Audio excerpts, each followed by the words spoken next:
Hey guys, welcome to the stream. This is Arriagada coming to you live from Dooley's Billiards and Lounge here at 1750 Main Street North in Moose Jaw, Saskatchewan. We're here today for the second annual Moses Cappo Memorial Tournament. It is a 9-ball tournament. We're in day 2 out of 3 days. And well, we're on the B side now, so we're going to continue our action here this morning. Starting off with a matchup between JANRI CRUZ and TODD PEIGAN. And we got JANRI CRUZ at the table right now. He's racing to 7, and so is TODD. JANRI's up 1-0, as I mentioned there. And well, he's at the table right now trying to get up 2-0.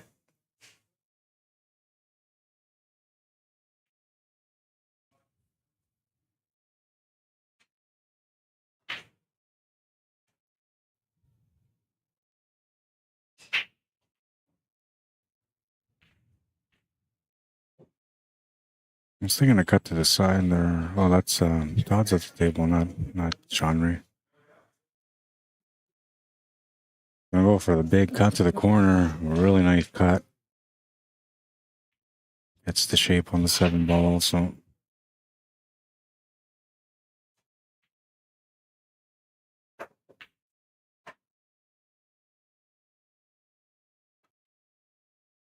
Now he's gonna miss the 7-ball though, feeling the shot from the last cut on the 6.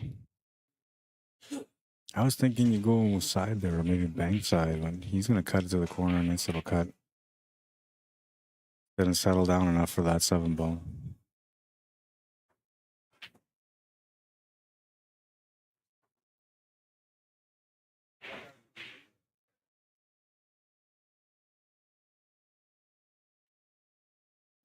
And a missed shot from JANRI is gonna bring TODD back to the table. It's got a good angle here on the 7-ball.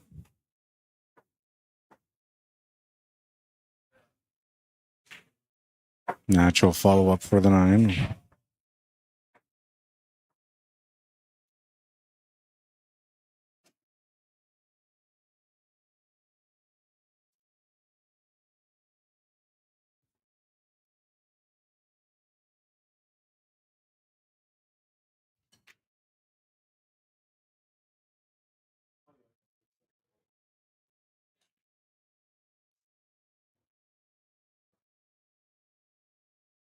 And he's gonna make the 9-ball. Ties up the match at 1. Race to 7 on this one.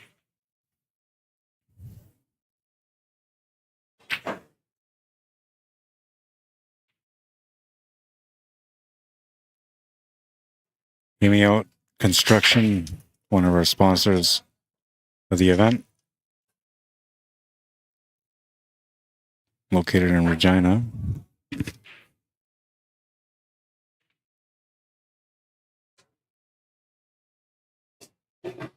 We're waiting for Robert and Sean Mossman. Brown Bear Woman event, also located in Regina. You can check them out at events at brownbearwoman.ca.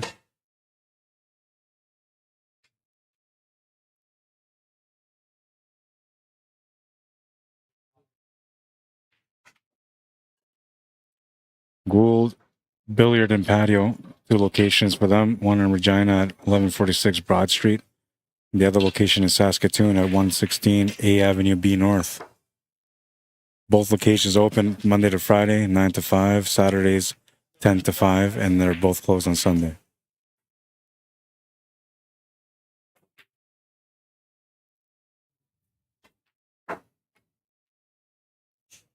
Nice shot to the corner on the 1-ball. Ran to the 6-ball a little bit, which limits what the cue ball is going to do for shape, but he's got a shot on the 2-ball.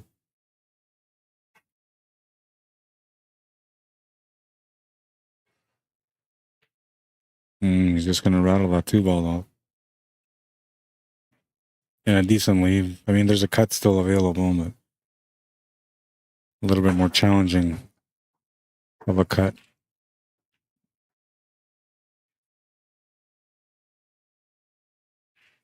I'm thinking he goes for the cut here, man. He might try to play safe.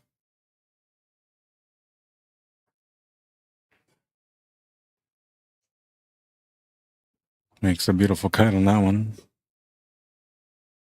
Gets the shape on the 3, sets up with a 3-6 combo.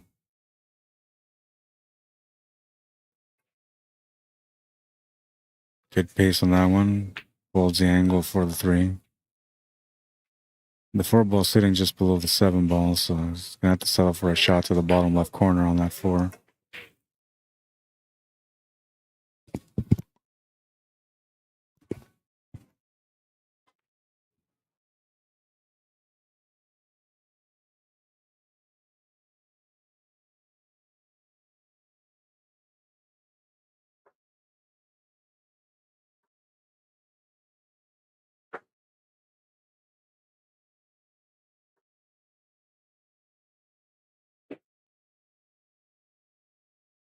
Good shape on the 4 ball.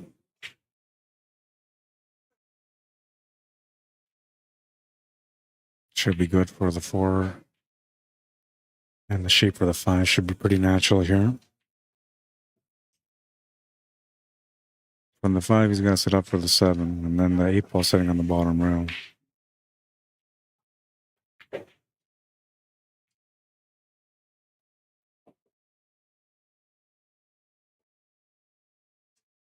He's going to tighten up a little bit on the 4 ball, and he'll miss it. JANRI CRUZ with that. Nice opportunity here. Decent layout at the table.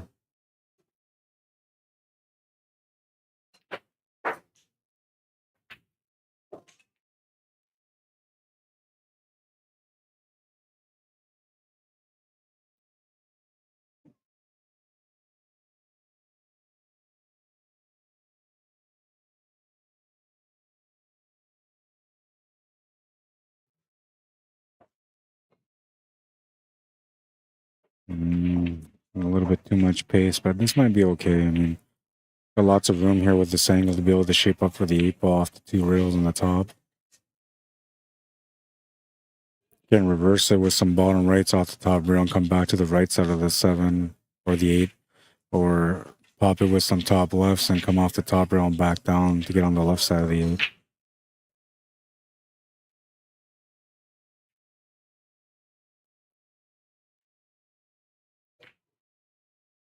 He's going to go off 2 rails to the right side. Good pace, good angle set up here from the 8 to the 9.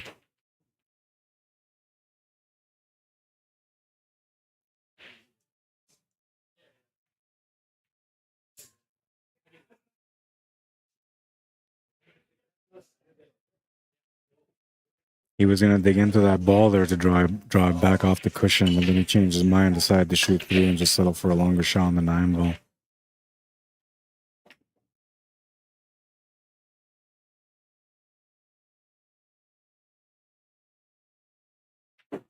Gonna get rewarded for that discipline, 2-1.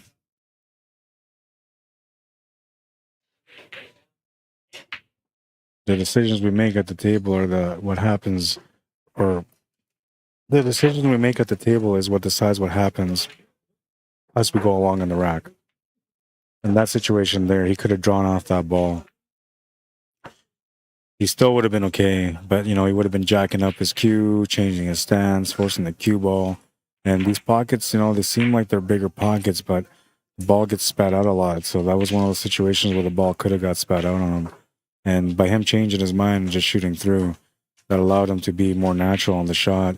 And even though he had a longer shot on the 9 ball, it was a decent shot to take on next. So good thinking, good discipline, gets rewarded with the win.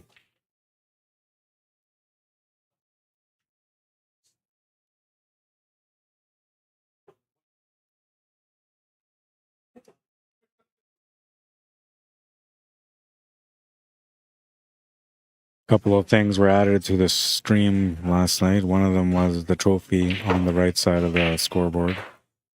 That is the official trophy for this year for the 2nd annual Moses Cappo Memorial Tournament. And then we have another sponsor, which is Brown Bear Woman Events.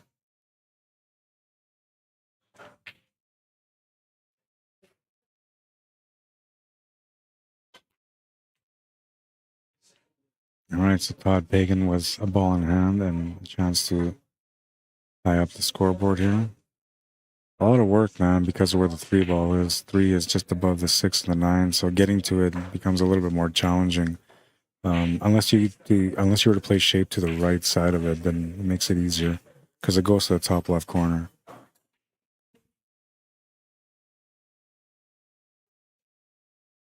Shape from the 1 to the 2 is going to matter for the shape on the 3.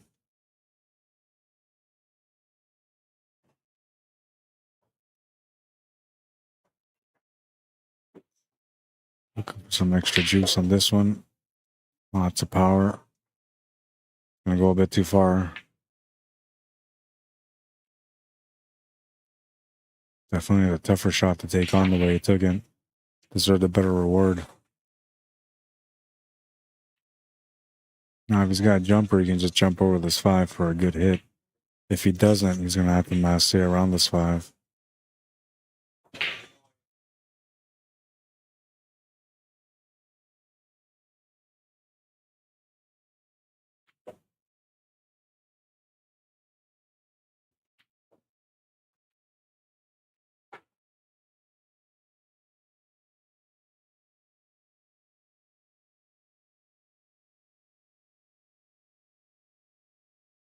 He's putting together the jump cue.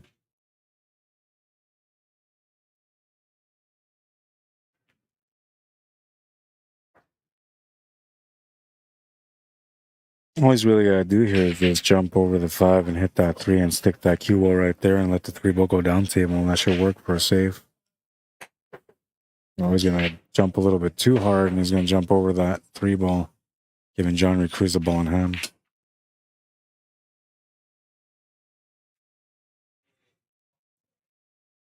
JANRI CRUZ with a 667 Fargo rate. Definitely a lot of experience. A lot of knowledge.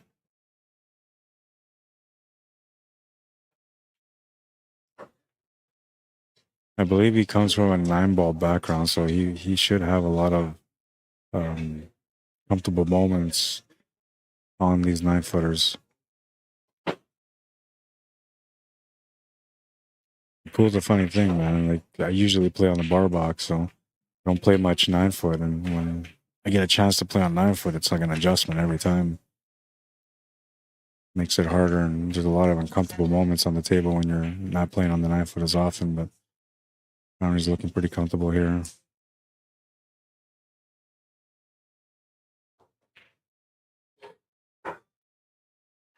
Showing the experience that he has on the 9-footers.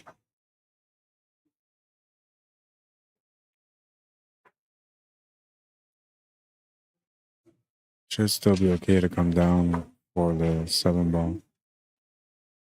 Yeah, like you're gonna end up running into that 9-ball. I don't think you're gonna make the 9-ball. Well, you might be able to make it, but the focus should be on the 6-ball. But you could push that 9-ball over to that top right corner and set up for shape on the 7-ball that way. Yeah, like that.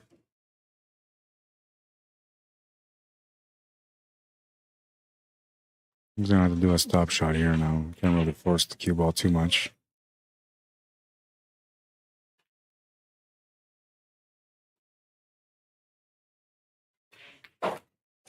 Drew it back a little bit. Same thing. Gonna give him the shot on the 8-ball and the setup for the 9.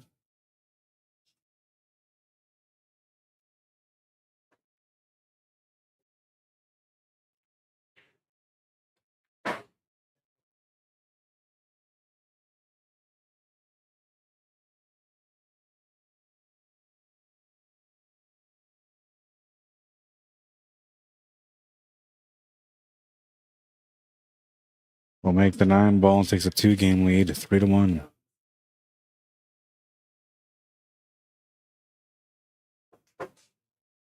Don't forget to check out Clutch Shot Billiards Apparel as well.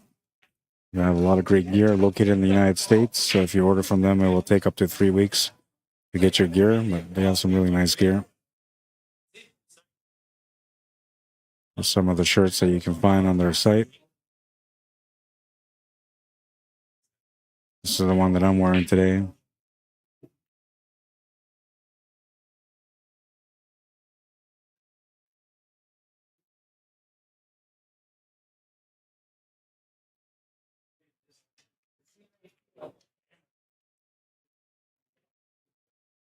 Moving into rack number 5 of this matchup.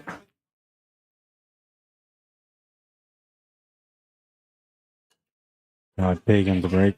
He's going to make a couple of balls off the break, but one of them is the white ball. Ball in hand for JANRI CRUZ. Looking for a 4th win to get to the halfway point in this race for himself. It's a race to 7.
We're both sitting with a side pocket. Right.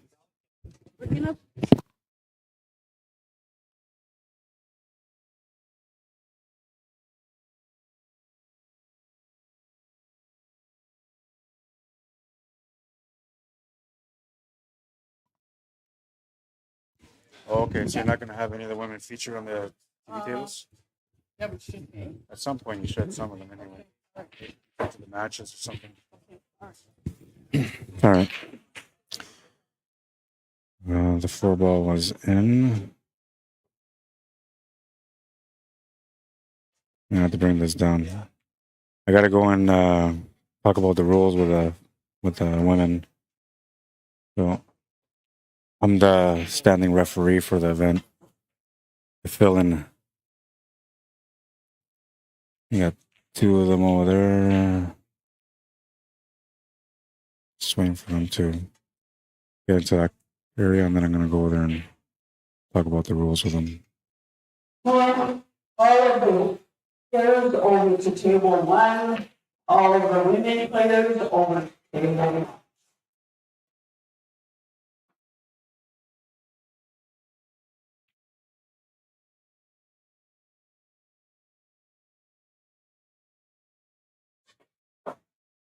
Nice juice on that 7 ball to get up for the 8 ball. Natural check angle here off the 8 ball for the 9. A little bit too much pace on that one. Oh, and he almost scratched.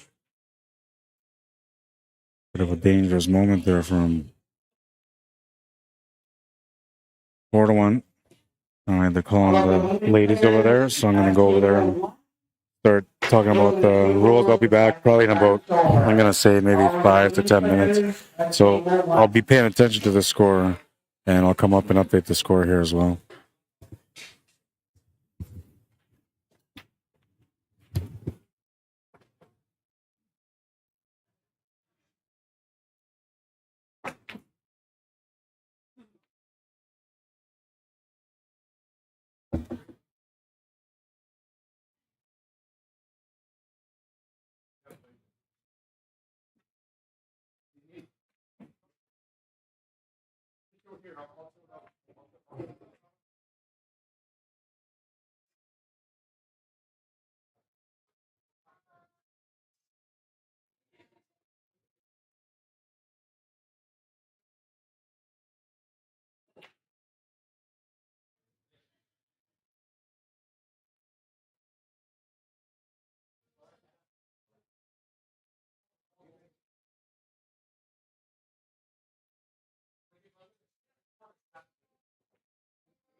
All right, so we're at 5-1. I have to go explain the rules to the ladies. We're going to get the women's tournament going.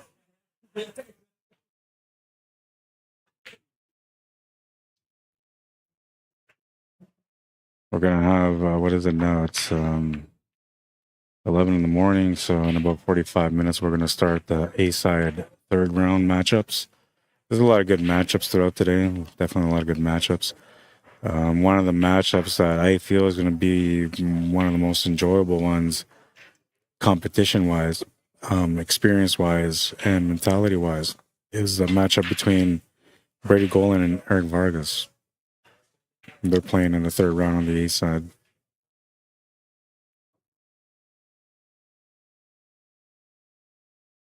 I'm going to see if I can maybe get that matchup on the TV table for us afterwards. Kind of weird. Like, these pockets seem like they're so forgiving, but then certain shots, you hit them with a little bit of extra pace and it'll get spat out. Like that one ball just got spat out. Todd's not going to mind, though. He's got a good opportunity here now.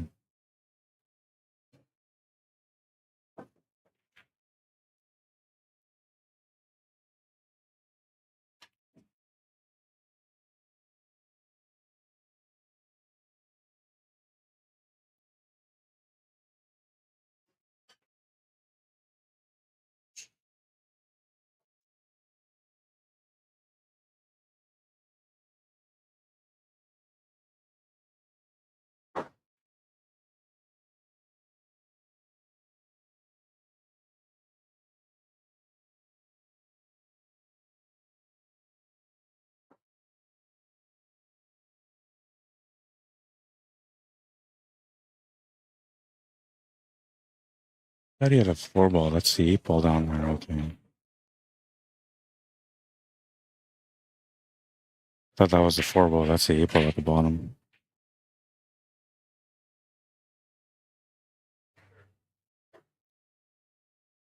Getting tight squeeze by the 9 here for the 6-ball.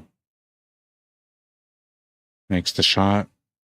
Let's get away from that 8-ball. It's not that bad, though, because the 8-ball's right there, so you can just play over top of the ball.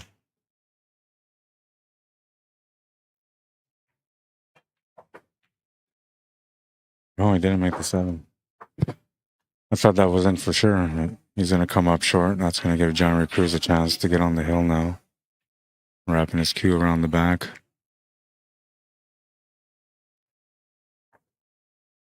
You can just play this through off the cushion and back to the middle. Can poke draw it too, and that would work.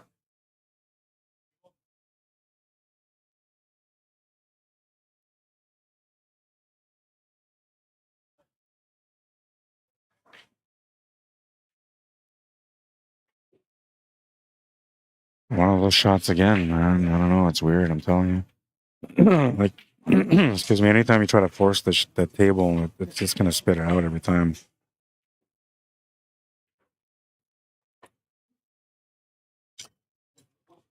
And these guys should know this already, but they're still having a tough time with those shots on the table.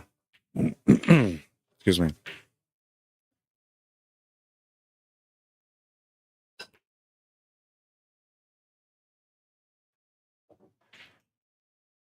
You have Cindy Nana and Riva Cappo. Put a back cut on the 9. It's going to get him on the board. McDougal and Sharon Kagan on table 6. Oops. Carrie Tapentat, Pratt, and Yvette Cappo on table 5.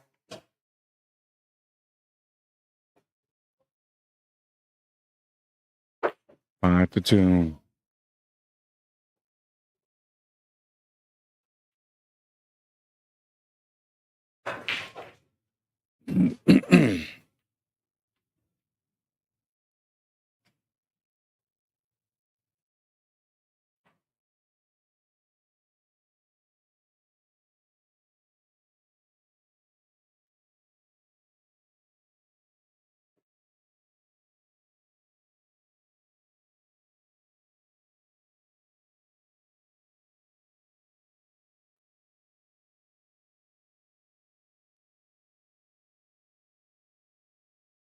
Smash and break in rack number 8. He's going to make the 1 ball. It's got shape for the 2 ball.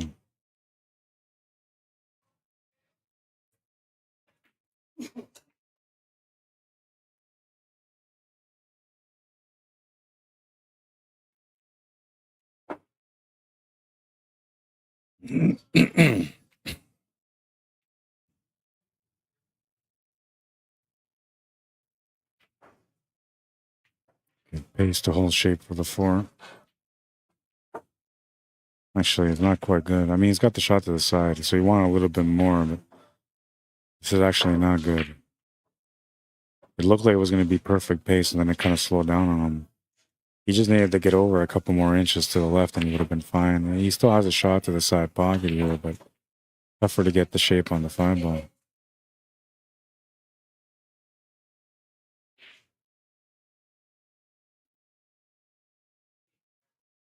So you might be trying to cheat the pocket here to the corner. Yeah, he's going to do a good job at it. Nice little cheat. Makes the 4 ball. Gets position on the 5.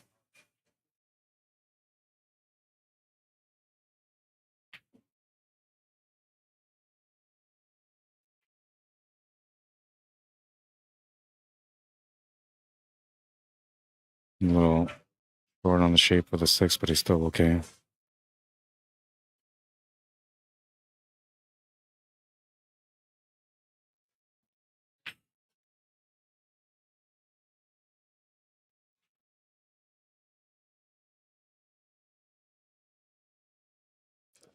I'm not sure if that bumping into the 8 ball helped him or not, because had he not hit it, he would have bounced off the rail, but I don't think he would have came off the rail any further than he is right now, so I think it might have worked out just the same.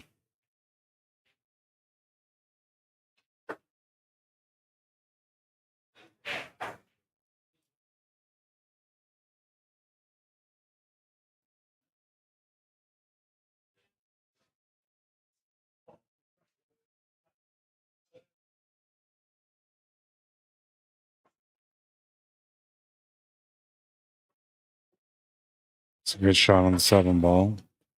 I have to draw off the cushion to get set up for the 8 ball. It's a nice setup here on the 8.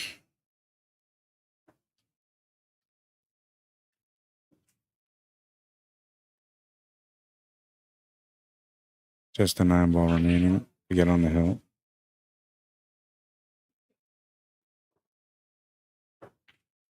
Makes the 9. 6-2, he's on the hill.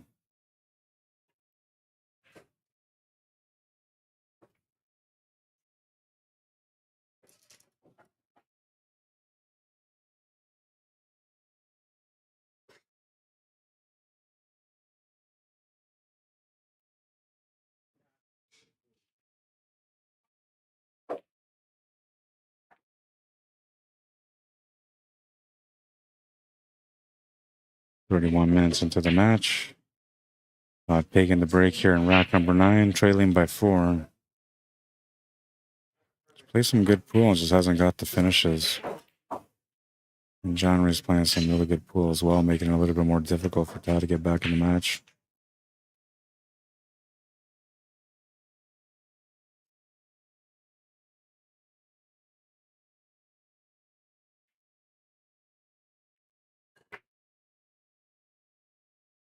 Gonna scratch the cue ball. Really nice break though. He's gonna scratch the cue ball. A long hand for JANRI CRUZ, a chance to close out the match now.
Good shape for the 4. 5 ball is going to be the challenge here. He needs to get the cue ball above the 5.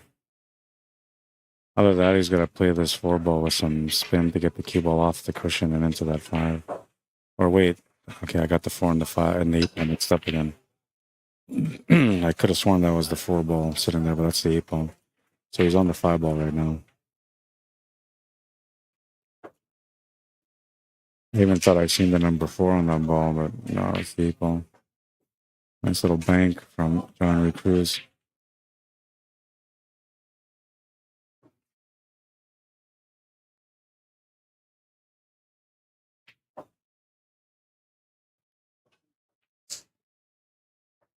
Gonna have to run the cue ball into the 7 ball here, I think.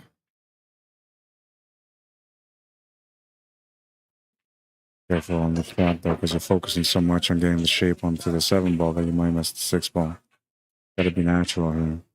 Spins have to do the job, not the pool ball.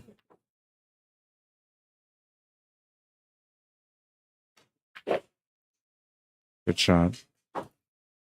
Nice little bump into the 7. That's going to give him the shot to the side pocket now with a forward angle to go off the top of the table and back down for the 8.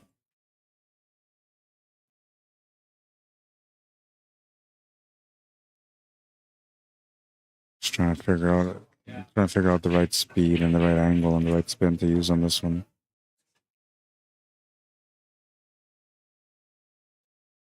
Should just go up to the top of the table and back down, but it looks like he's trying to do maybe like a 2-rail shape shot. That is what he's trying to do. And I'm surprised by that because, I mean, that leaves him a longer shot and a harder cut than if he would have just gone up table and back down. Still in a comfortable spot, though. This shot here, the spin that you want to put on it complements the shape of the 9 ball, so he's actually pretty decent right now.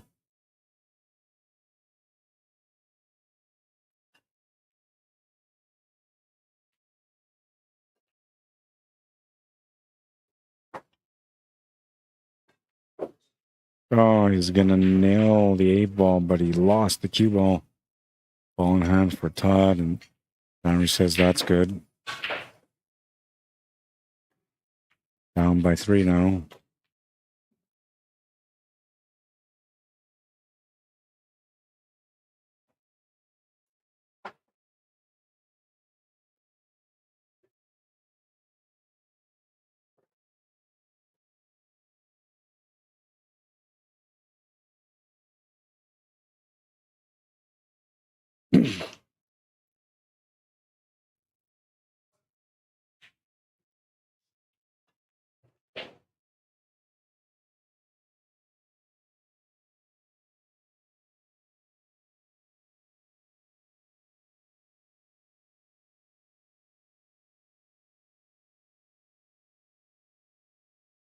We're into rack number 10 now. JANRI CRUZ just broke. Looking for a chance to close out. He's going to come up dry on this one, and Todd will get a chance to continue his momentum. Down by 3 right now. Looks like he's going to have to start off with a 1-3 combo.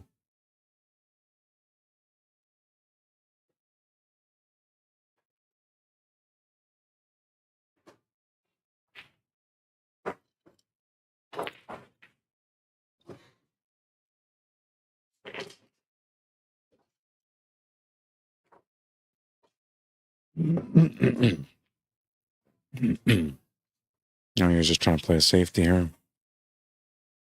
Not a bad one.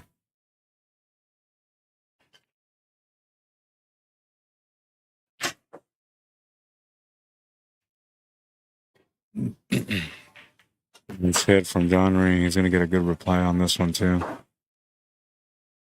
He's left him a shot on the 1 ball. He can see the 1 ball anyway. No pocket available. 5 ball being where it is kind of prevents or limits what you can do for safety. You're going to have to get the cue ball down table instead of the 1 ball.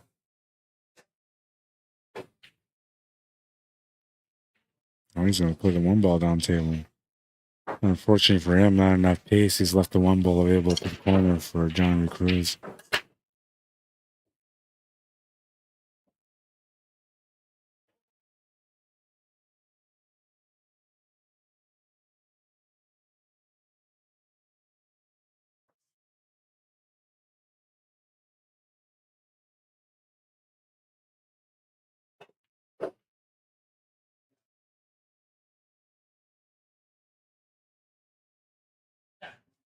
Well, this table is pretty open, man. It's the 3 to the 4. That shape's gonna matter. The 4 to the 5. 6 ball might be the one that, you know, causes a little bit of a positional situation.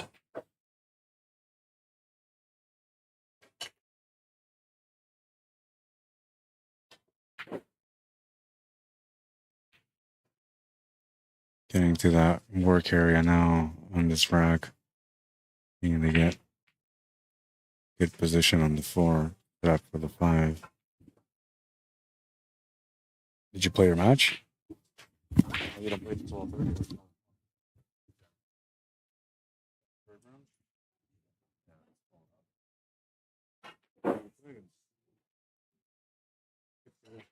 That's how it's supposed to be, man.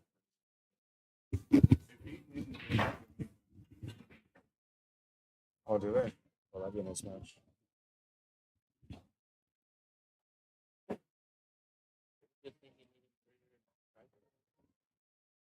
And then he was looking for someone for his game.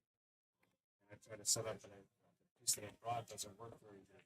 I was trying to look there at Walmart, but I guess you'd have to go to Staples or something, eh? Dollar Tree would have them cheap ones, but they would have some. Oh, You just have to have the tripod connector. That's all. oh yeah.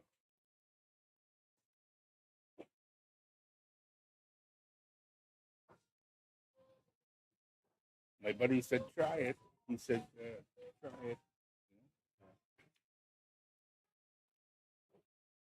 Because you have a thin case, I think it should be okay.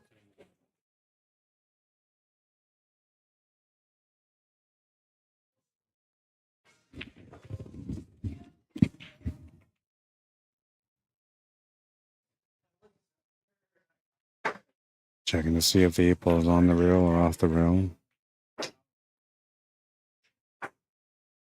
Just the 8 and 9 remaining to win the match.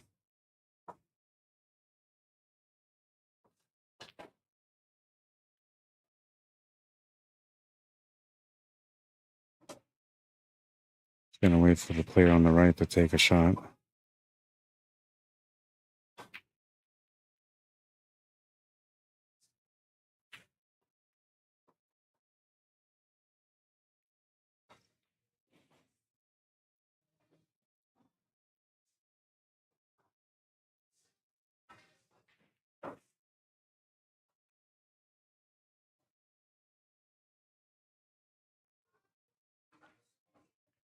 Makes the 9, he'll win the match. 7-3, the final score. And we have another matchup going on for you guys here. Set that one up right away.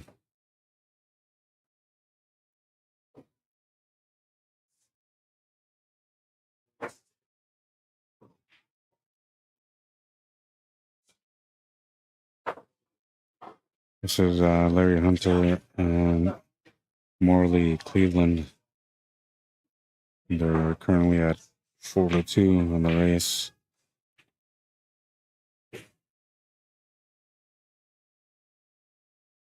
We're going to have the A-side third round starting up right away also.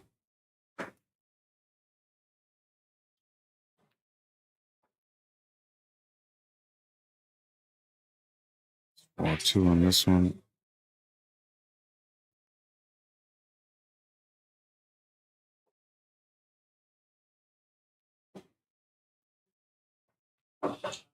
You set the clock. What time is it now? It's 11:36.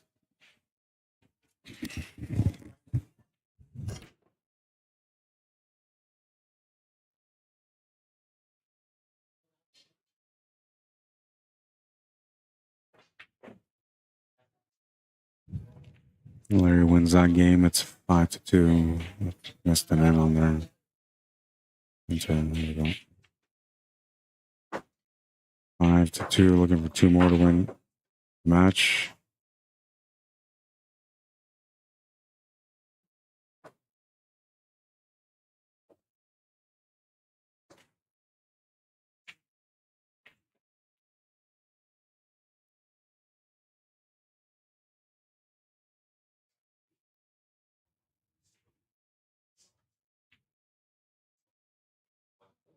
All right, we're lighting up that table a bit more.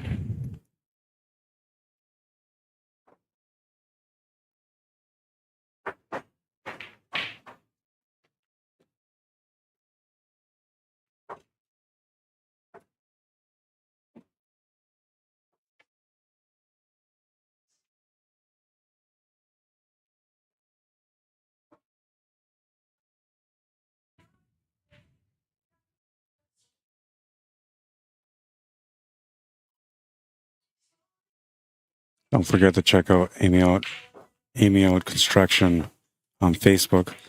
You can also find them on their website, amyoutconstruction.com. Few examples of their work here that they do, some before and afters. Give you guys an idea of the kind of quality of work that they put out, which based on their reviews, they put up some really good quality work.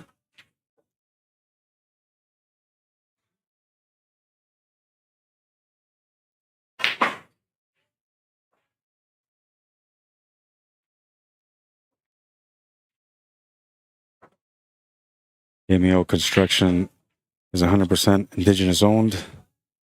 They've been operating in Regina and around the area since 2007, installing windows and doors and completing residential renovations, including siding, soffit fascia, decks, enclosures, and interior renovations.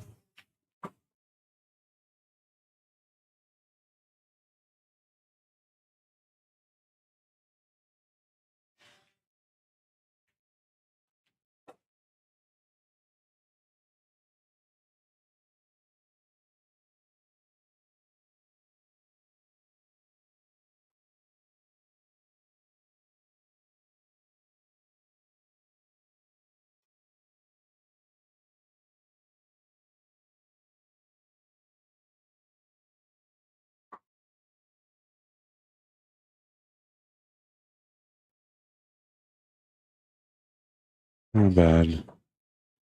Didn't give him a whole lot of separators, just a kick on the one.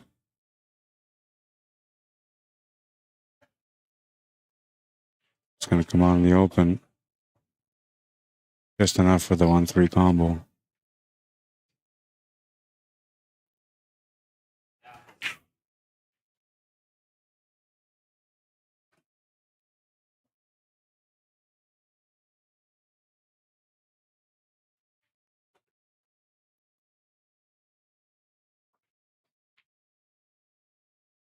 Just missed the combination. Don't forget to check out Gould's Gould Billiard and Patio. They have 2 locations for you guys, one in Regina and one in Saskatoon. They provide full line of services for your new or used pool tables, including installation, dismantling, moving, and reinstalling. Dismantling only, recovering the cloth or bed and or rails. They also provide queue maintenance repairs. And if you want to get a hold of them, you can call them in Regina at 306-522-1442, in Saskatoon at 306-244-5041. Nice shot on the one ball. Just going to turn the table back over to Larry Hunter. He's chasing 2 more wins to win this match.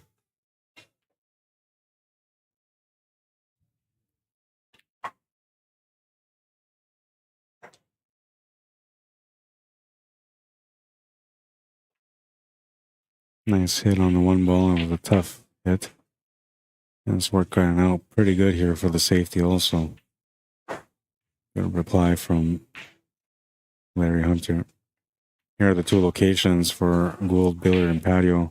In Regina, they're at 1146 Broad Street. In Saskatoon, they're at 116 A Avenue B North.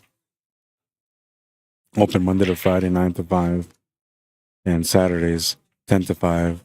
Both locations being closed on a Sunday.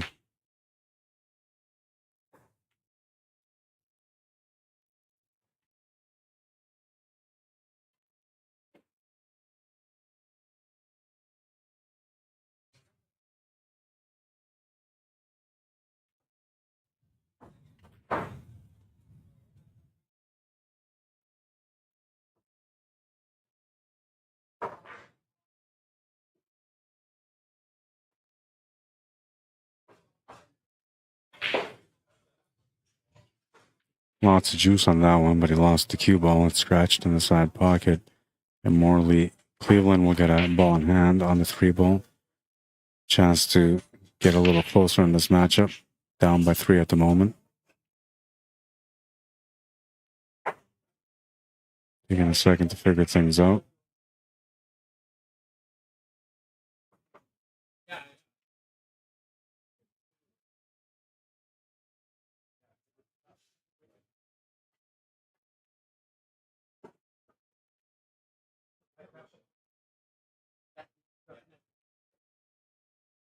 Finds the window for the 4.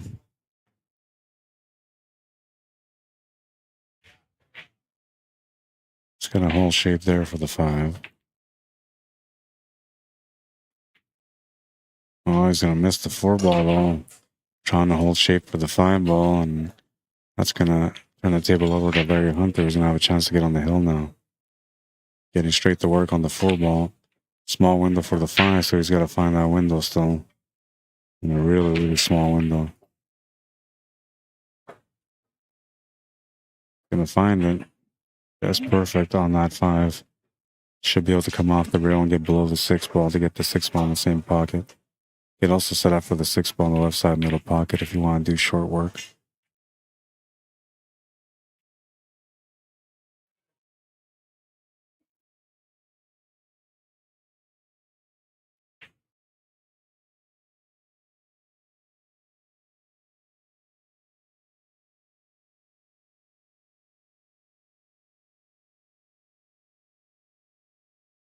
Short work is going to be the best setup here.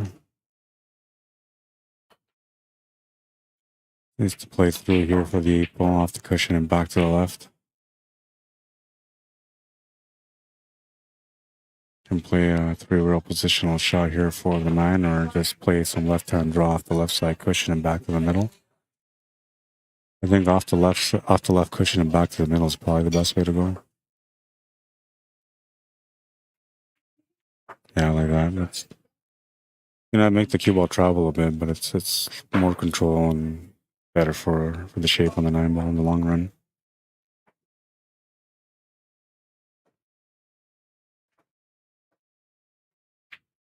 Oh, and he's gonna miss the 9 ball. Crazy. I did not see that coming. He did not see that coming. Neither did Morley. He's trying to figure out what just happened, man.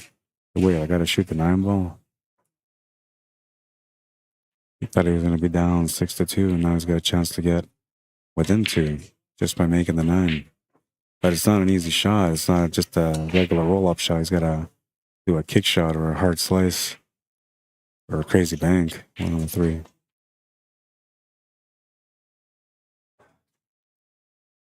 He's able to make the slice. Down by 2.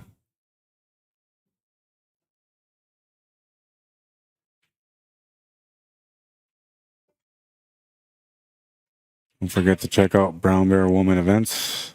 You can give them a call at 403-607-2824.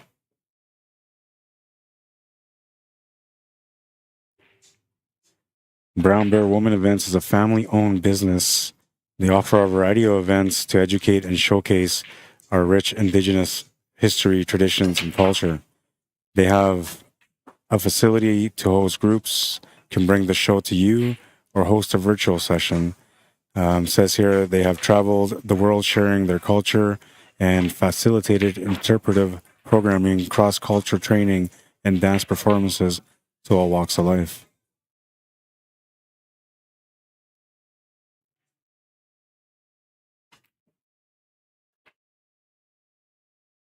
Gonna make the 9 ball on the break, but it's gonna get spotted. If you want to find out more about Brown Bear Woman Events, Indigenous history and culture, check them out at events at brownbearwoman.ca.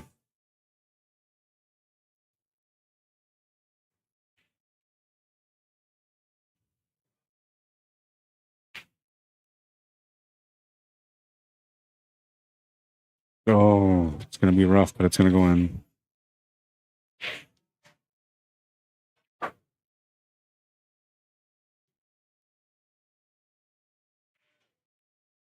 Like a double kick almost on this one.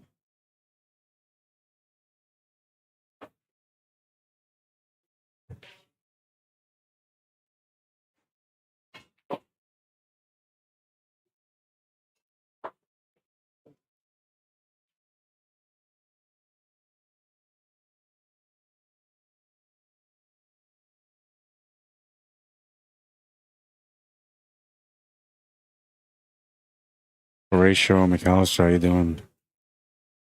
Jerg, he says JANRI guy has a luck Zach. Some people get lucky, some people don't. You know, it's 9 ball. That's the problem with 9 ball. There's a lot of luck involved. What's going on here on Facebook? What's up, guys? Shanna McKay Tracy says, "Good morning, everyone. Looking forward to watching so much great pool players in this event. Yeah, it's going to be a really, really good showdown throughout today and tomorrow. Tomorrow's championship day. So, Chad Chapman says, Shane Stogren, are you in this? I haven't seen him. I don't think he's playing the event. Robert Fittermell says, can you post the bracket? Yeah. Give me a second here.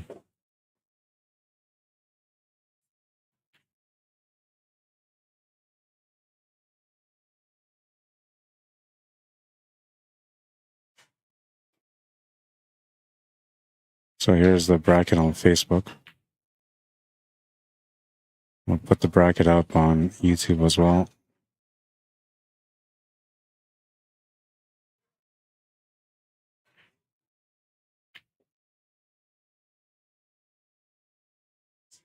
And the bracket for both platforms.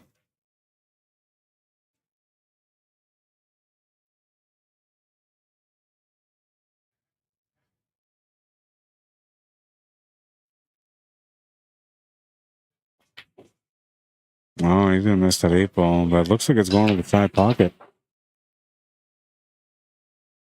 A little bit of a fluke on that one, but worked out okay. He's got the shape for the 9 ball.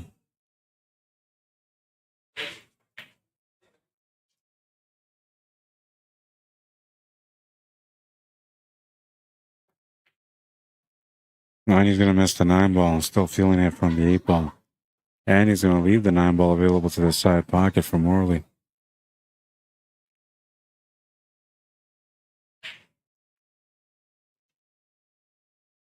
Interesting how this 8 ball worked out in the end. Couldn't shake it off though, and unfortunately for him, he's left the 9 ball available for his opponent. He's going to make that 9, no problem.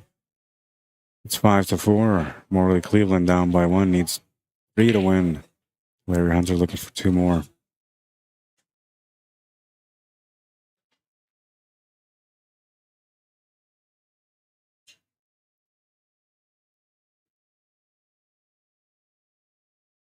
Now, I got to find out about these next matches. They're supposed to start at noon, so I'm going to see who they're going to put on the main TV table next, and I'll be right back. Oh, and by the way, every now and then I'm going to have to step away from the stream because I'm also the referee for the event. So when somebody needs me to watch the shot, I have to go and take care of that. That's a priority. But so far, so good. So I'll be back right away.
Yeah.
All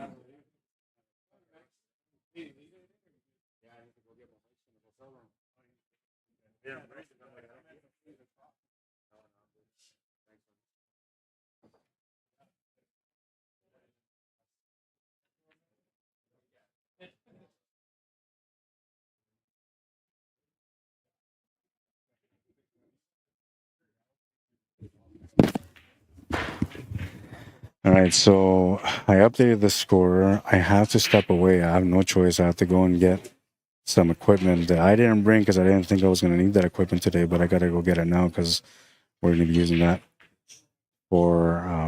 Do I have the 50-footer here? No, I don't. Yeah, I have to go. I'll be right back.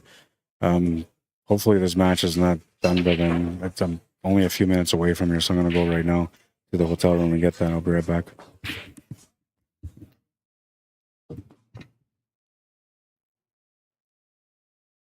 Good afternoon. We're gonna have some circle minis here. If you're interested in jumping in a mini, come on down.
Wait, don't one camera set up today?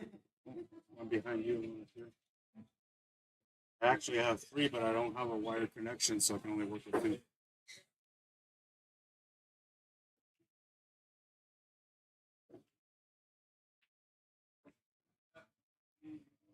What kind of connection? Wi-Fi.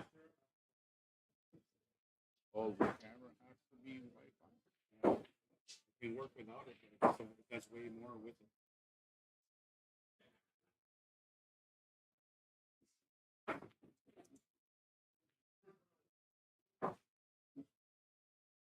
On your commercials and stuff, do you do them and then just click on them and let them play again? What's that?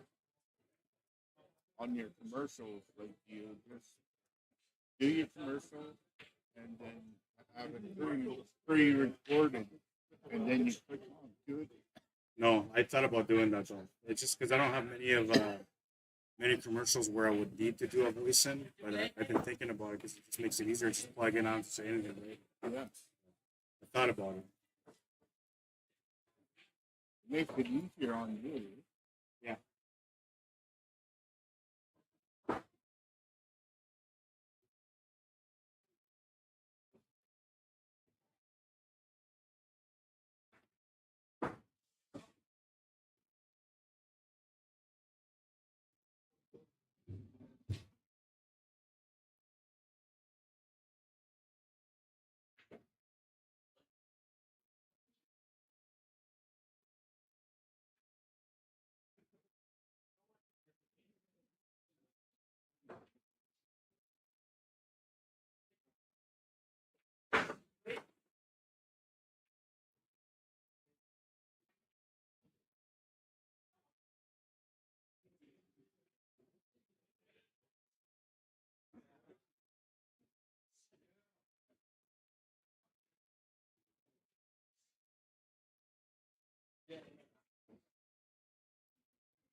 Just doing some equipment setup here. They're going to do presentations right away.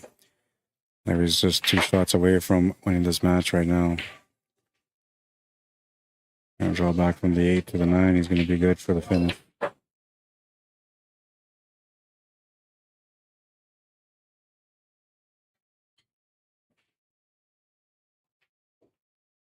It's the match, 7-5, the final score. Stop the clock and reset. Switch cameras over on this one.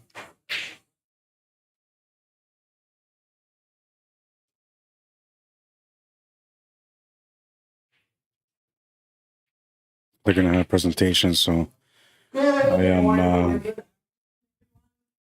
setting up the cameras here for them. We are going to do a short presentation here on behalf of the memorial tournament that we're having here. Can we stop all games? They're going to stop all games for We're going to stop all this games presentation. for this period right now. So we can commence with our presentation. Can we have all family members up in front here?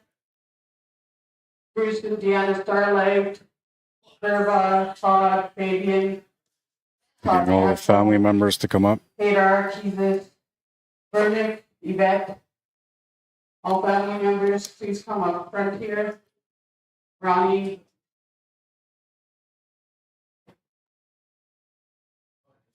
Just We'll bring down some things here to make it cleaner for them.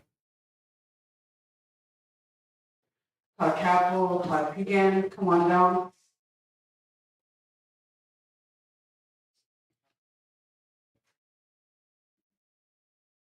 Have Fabian. Come on down, Fabian. Ronnie. All right, and I got to set up the mic for them, so give me a few minutes here. This was the spot last year, I remember now.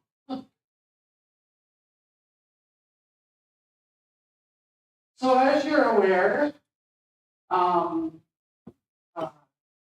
years ago, tomorrow, our son passed away, Moses Cappo. This is the second annual Moses Cappo Memorial Pool Tournament. I know, and I don't think the feelings ever go away. I don't think the memories ever go away. Sometimes you hear a song, sometimes you hear a saying. This morning, Camille and I were talking about a funny moment on a movie that we remembered having a good laugh with Moses. We do these things, and I so appreciate all the help from the family here that's standing in front of us. Camille's mother, Olive, donated. Simon donated, his sister. I can't remember everyone. I know that Kevin Victor donated some money to the tournament as well. Fabian, Todd PEIGAN, Cappo. But like I said, the feelings, they definitely don't go away. The memories don't go away. We do this because we want to honor, and I really appreciate everyone being here. I am not a pool player. I don't know anything about it. People are coming up here saying, what about safeties and what about golden rule? And I'm saying, I don't know. So sorry I can't answer a lot of your questions, but I think I got good at the computer this year, so I'm a little bit better there. I do appreciate everyone coming. I know there's people who came from BC. Stephen, thank you for coming. The people from Manitoba, from Saskatchewan, from Alberta. He loved playing pool. A lot of times I was sitting on the side watching, and I was just amazed. So I'm just gonna hand it over to my dad. We gave him some tobacco this morning, Bruce Starlight, to come and say a prayer for participants here. We had our feast on Thursday, and this is our memorial tournament this weekend. This is Bruce Starlight. Good afternoon. This place reminds me of Harvey. You have to keep the old ways going. And I really miss him because he was a good friend. We got to know each other just later in his life. And he was very tied to the culture. And all these feasts, you need to revive them. If you already have them, keep them going. Because once you lose your culture, you lose yourself. You need to regenerate, you need to reorganize your thinking. Because when you get too white, it's dangerous. Because you begin to do things that are not traditional. And so I'm a very outspoken person. And one of the things that we're not allowed to do, traditional thinkers, is to brag about ourselves. But my daughter is striving for her doctorate. And then last year I was given an honorary doctorate degree. So my title is Dr. Bruce Starlight. But I can give you a prescription. So if you're sick, that's your tough luck. So anyway, there's nothing like losing a child. It puts a hole in your heart that will never mend. And girl, and still drinking. You know, we don't hide it. So what we do instead is we help as many young people as we can. We're dedicated to our people. Like the chief, Mr. PEIGAN, that's what he does. And I see him, how you watch him. You don't see chiefs do that anymore among the people. That's what I used to see. Now they hide from their people. So the traditional leadership needs to be revived. And only the people can do that because they know the power of their vote, their X, when it comes to election time. So for my son-in-law and my daughter, I don't exactly know how they feel, but I feel for them. Because each day you wake up, you think they're standing there. And then anything reminds you of them. My daughter was outgoing. She kept everybody in line, including her. And then she guided them. She was a person like a 1 in a million. Now I understand now why God took her back and why she was like that. Because she was going to have a short life. And I saw that in Moses too. He was energetic, whatever he'd done.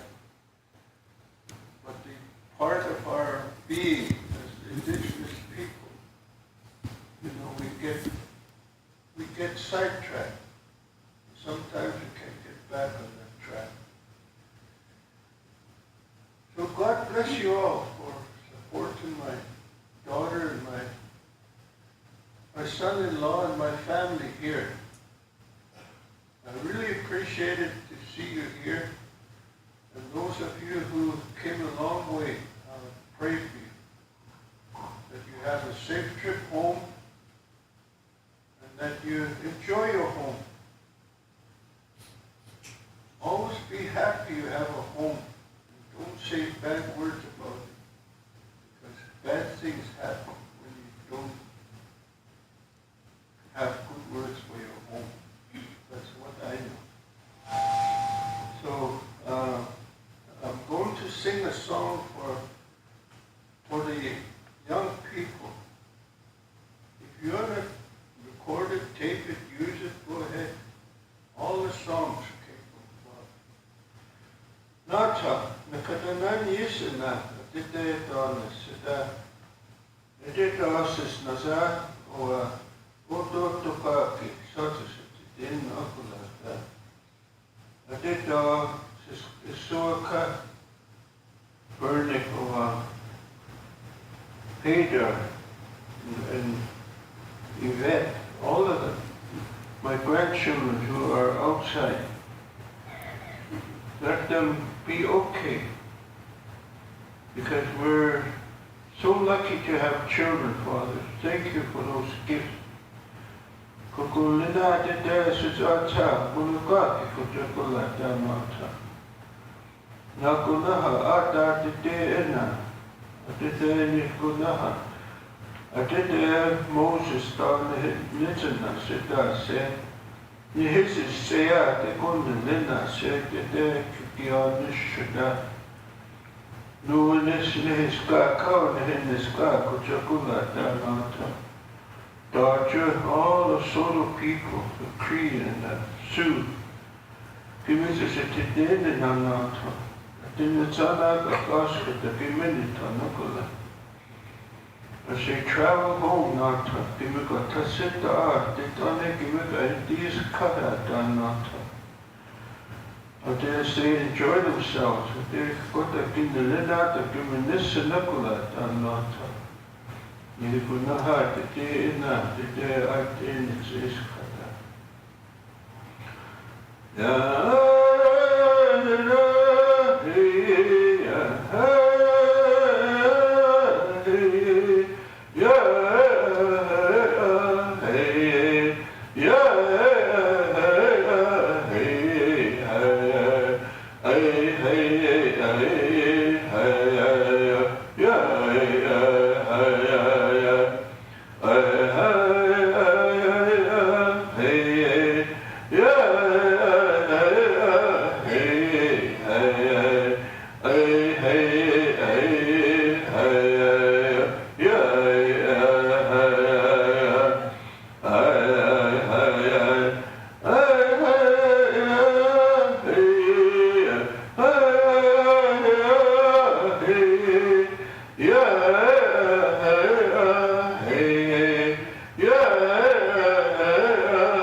playing hooky.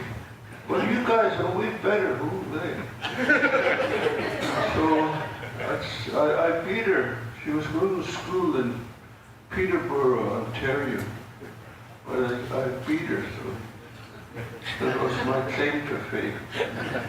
So good luck to all of you. God bless you.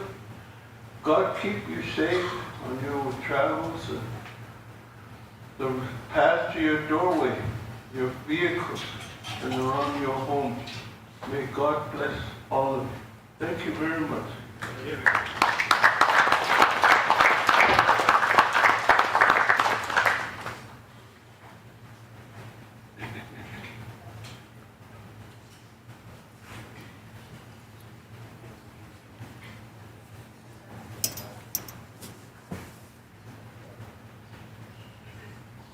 Kansas. I read it. No? Okay, so we're going to go ahead with the presentations. We have some, there was some in the back here, I think.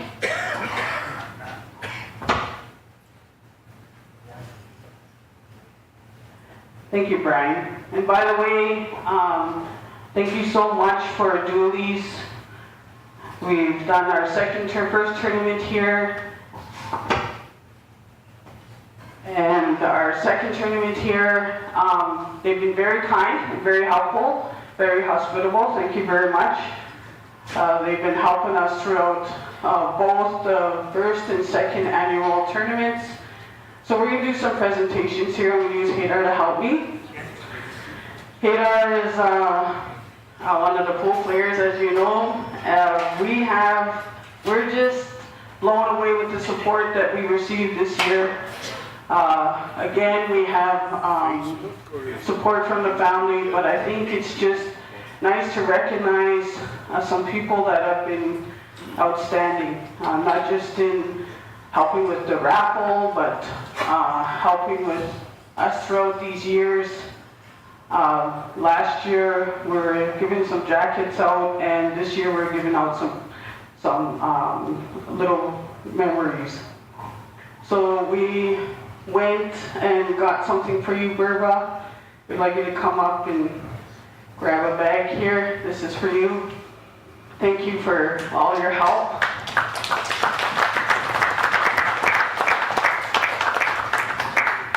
She's been there from the time Moses passed away, even before.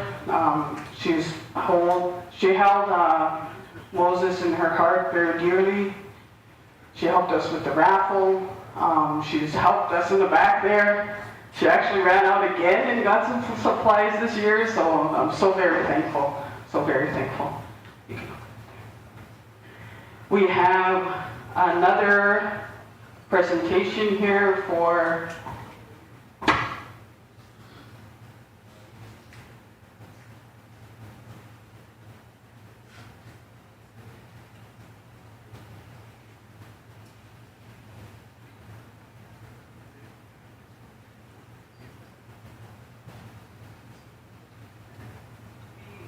we'd like to call up Todd PEIGAN.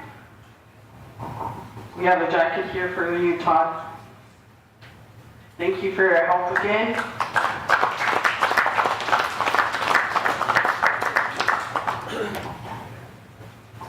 This person always is in the background, and I really appreciate it, but he's always helped us with trying to make sure this tournament is a success, trying to make sure we have Q Sports live.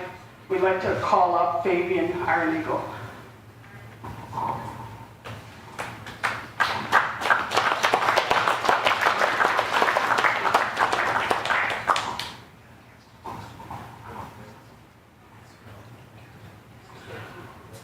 So now we're going to have Camille speak, and then we're going to do the PowerPoint presentation after. Thank you.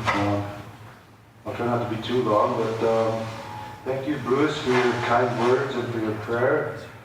It just brings a special feeling to everything. And again, thank you to our the main sponsors who or supporters like Todd and Burba and Fabian. They did great. a great support. There's no way you could pull this tournament off without all the help you see here. Everybody chipping in, helping in different ways to make it all work. And also with the many people who bought tickets and raffle tickets and so many other ways, like even Kevin Bickner throwing some money to help, and others throwing money here and there. I think it was over $15,000 to pull this tournament off. And we do it all for you guys, so you can have a good time, enjoy yourself, display your talents, and be the very best you can be, and have a good time. And I'll explain to you one of the main reasons we do this. Is not, just for the heck of it. There's a reason behind it. I want to talk about Peter and I. We've been to the World Championships in the juniors about 3 times. And the very first time we went there, we went to, it was Russia, and we played with the other juniors, and then we found that the other players, the kids would do anything for pool, anything. Every moment they wanted to be spent playing pool. And their parents would be sitting up, sleeping in the chairs, watching their kids play. And then, see, when we were here, we thought, geez, we don't fit in sometimes. Because all we want to do is play pool. We just practice, go, travel, play pool. But when we were there, we felt like we came home to our family. These guys are just like us, just as crazy about pool as we were. And I know, you guys know what I mean, because you didn't get as good as you did without putting in those 8-10 hours and playing every chance you get. So you understand what I'm saying when I say that. And so anyways, it was good to find that. And then with, you see with Moses, he was the same way. He just loved to play. He put everything he had into it. Yvette, my daughter, is the same way too. When she was only 16, 15, 16, we go to a playing league in Regina. And as soon as she'd get there, she just disappeared. She'd go hunt down Lisa McMahon, who was the top ladies player, just a few years older than Yvette, but she'd go and say, hey, Lisa, let's play for $5 a set.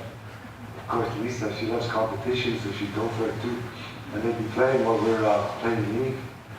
And Yvette ended up winning provincials, 8-ball and 9-ball later, at a young age. So all this work and practice pays off.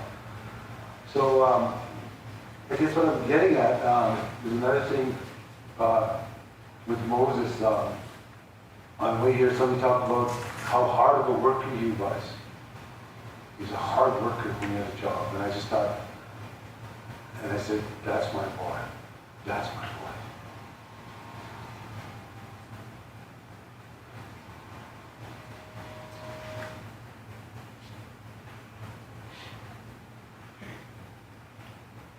And that's what Moses did.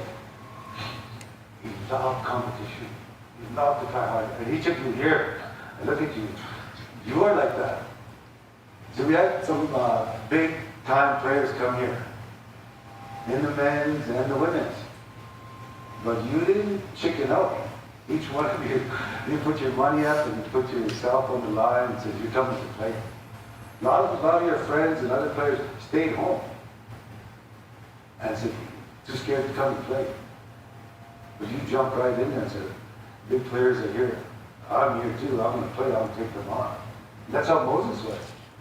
If there's big players come on, yeah, let's go. Let's go play them. And you guys are like that. So you have that spirit too. See, so that's how Moses was. And that's what they're trying to promote with this tournament. Is that same fighting spirit that he had, and you guys had that. So we try to promote that and let that happen here. We get as much pool as we can. We have the minis, so everybody's going and playing and competing. And one of the reasons that we do these things, we have a feast on Thursday. In our traditional ways, we have a feast for somebody who passed on. And in our way, we help them on the other side. And so where they are, we had a big feast, we fed people, and some Moses there, so we know in our Indian ways, oh, it's really good, gets help there on the other side. In our, I'm a member of the Baha'i Faith, and Moses was a member of the Baha'i Faith, and there, what they say, you do kind things to help other people, and you do that in honor of your lost, your relative that went forward, they get help on that side. So you see, that's why we do this. So we can honor Moses. And if you have every kind thing you try to do, we try to make you happy, try to make things good, we hope the Creator blesses him on the other side. So we want you to be happy, we want you to have a good time. And that's why we try to do all this and make it all good. And then also, we want to remember Moses. We want to remember in a good way that the people who knew him, knew how much he was, he was a respectful young man. He played the game in a gentlemanly way. He was never cheated. He was always like respectful to his opponent. If he lost, he was okay about it. And that's just the way he played. And even if somebody sharked him, he wouldn't get mad. And I'd tell him, do something. Don't let them do that to you. And he just kind of laugh. He'd laugh at his opponents if they were trying to shark him. That's how strong his focus was. And I could never do that. If somebody sharks me, I get all into trouble, but he wasn't like that. So anyways, we try to promote that here, and so we really appreciate everybody coming to help out with the tournament and make it a good time. And so we hope you have a good time, you go home with some good memories, and you enjoy yourself. And again, each one of you, I admire your spirit, because like, you came here and you took on all the challenges. You're not scared. You're like those guys who are just, let's go now, right now. You're ready for it. So each one of you, in my mind, is a champion. So I hope that you carry that with you. And I think we're going to do a presentation here. Then, if anybody else wants to say something after that, you can come up to the mic. We're trying not to keep it too long, and so you can all get back to the game we love. I do want to recognize Moses' mom, Eleanor Sear. She is hoping to come for the presentations tomorrow. She always helps with the juniors. She loves watching her grandkids play pool. And our juniors are happening in Broken Rack in Regina, so she is in Regina. She was a big donator. She sold a bunch of tickets. And she's always so very kind to everyone. So I just wanted to acknowledge her before we started. We're going to start the video up here. Last year we could see it on the other ones, but we can't now, so we can only see it up here. You're welcome to come and shake hands. You can start down on that side. At the end here, we have a donation from Gold's Gym. I keep saying Gold's Gym. See how much I don't know about pool? Gold's Billiards. We have a donation from Gold's Billiards and some t-shirts we're going to give away at the end here. So if you are wanting to come up to shake hands, you can go ahead and start at the back there with Fabian.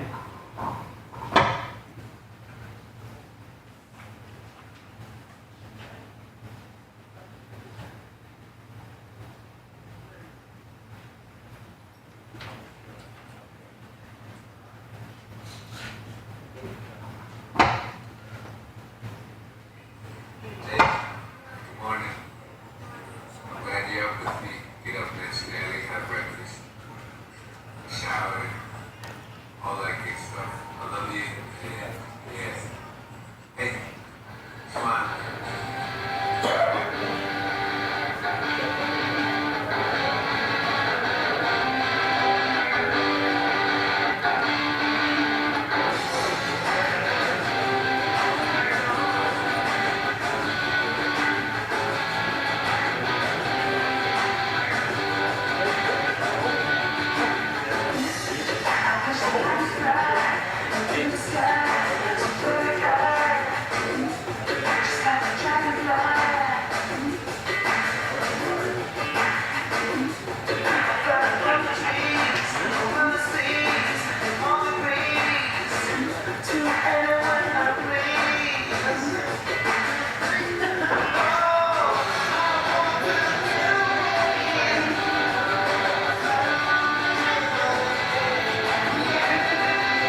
hurts more when you have We're inviting anybody who would like to speak.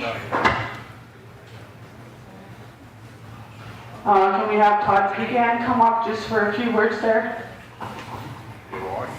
Chief Todd Peigan.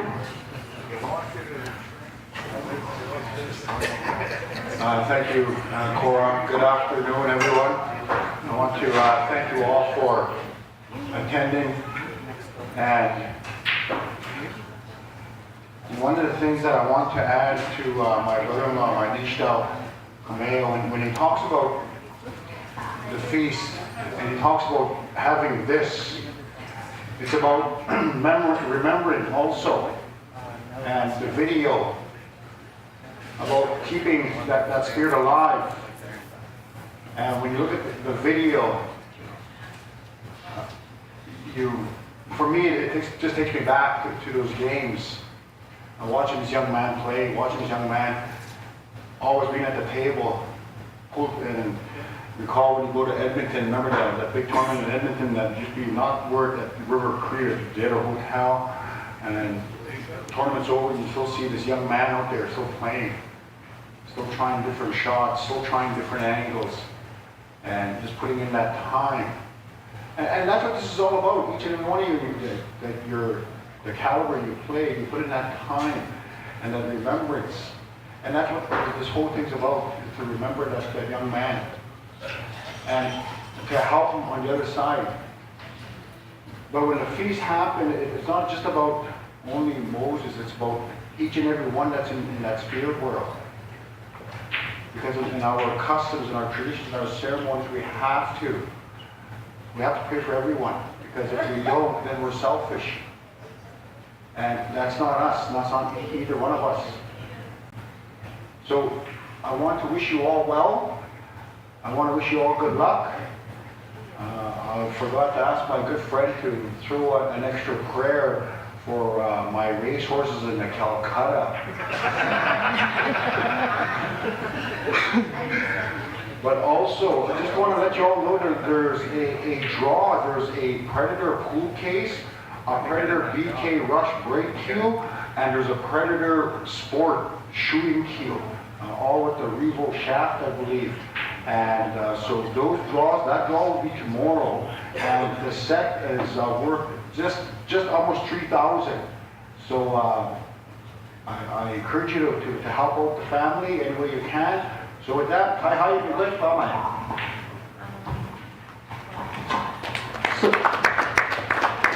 We do have another speaker here, Todd Cappo. Along with the presentations, I did have something for Todd.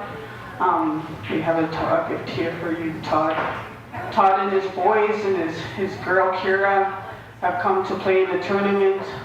They live right across the road. So Moses played baseball and pool and went over, and they have a boxing bag there. So he played over there quite a bit. So I just wanted to make sure to remember giving that to you. Thank you, Cora. First of all, I want to thank Bruce for the opening prayer and the song, and I thank Chief PEIGAN and you guys as pool players coming out and supporting our family. We're very deeply appreciated. What we do is we love to compete. If you know us, you'll run into one of us someplace at some pool tournament, someplace in Western Canada, because we love the game. This is what we do. We've been doing it a long time. In 1997, I started playing, and I didn't know all this was going on around. I didn't know, and I ran into, I was at university studying with Brad Mystique and Chief Ryan Kotrala. We formed a team and become a part of this whole family of pool players, and I got to meet a lot of people. And we started playing. We knew how to play. I learned how to play this in residential school. That's one good thing that I got out of that place. Moses picked this up in a way that's just unbelievable. The way he played and how he played, and the fact that he could continue to win and win and win and win. round tables. I was amazed with this young man, how he was able to do that. And we play as a family. We love these all-reserve tournaments, so my brother and I, myself and our sons, we travel to play in these tournaments. We like that because we have an opportunity to travel with our sons and do things as a family because we like to compete. And I thank all of you guys because as I look around here, what I've learned in the last night or last 24 hours, we got some high-quality shooters here. This is the best of the best in Western Canada. You guys are very good players, that's why you're here. And I'm learning and I'm watching, and I'll do the best I can this afternoon. But I want to extend, I guess, congratulations to my brother for his commitment to this sport as well. And most recently, like I have my youngest grandson, one of my grandson's name is Tony. I have a pool table in my basement, so he'll come over and he'll say, Papa, let's shoot. Let's go to the pool room. So we'll go downstairs and I'll let him on the table, as long as I'm there watching him. And in my pool room, I got a picture of Vegas on the wall. And we talk about Las Vegas. I said, you're coming there. We're gonna go there. Me, your dad, you, our family, we're gonna go and we're gonna win this tournament. And he tells me, I don't know, Papa, you might be too old, he's telling me so. I hope he doesn't give up on me, but we're gonna try. I think that's a new goal of mine is I haven't been to Vegas for a number of years, but I wanna go back and I think it's about time some of our people here in Western Canada make an effort to bring that tournament home. And we have some, like in the women's division, we have some high-level shooters. They're here, you're amongst them. Stephen Holden's here.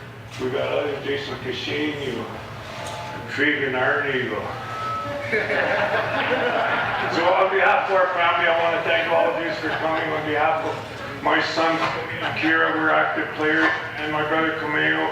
And our family back home on the reserve. I thank all of you guys for coming out today. Thank you very much. So that concludes our presentation. I just want to thank Arriagada. He is just instrumental in making this happen. Dooley's again, sorry. I wanted to make sure to thank you for your hospitality. Thank you. Back to the matches.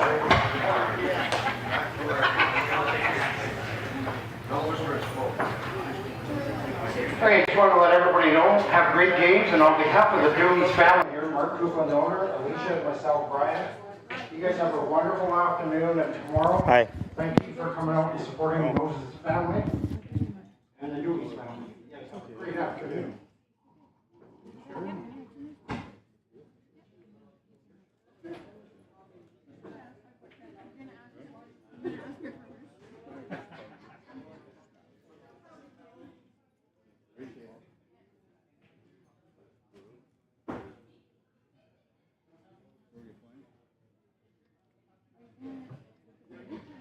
I don't think so.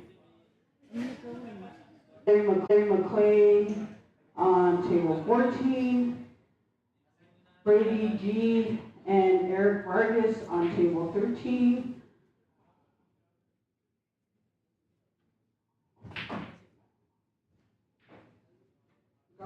Garvey Yee and Jody Thornton on table 10.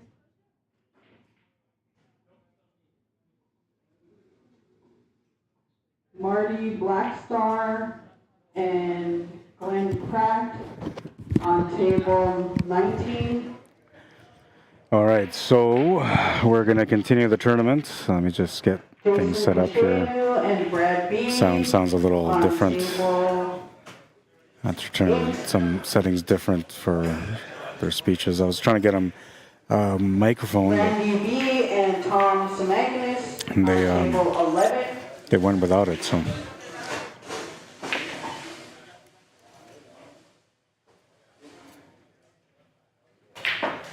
And Johnny B. and Terrence H. on table 18. all right, they're just calling out the matches. Well, 15, sorry.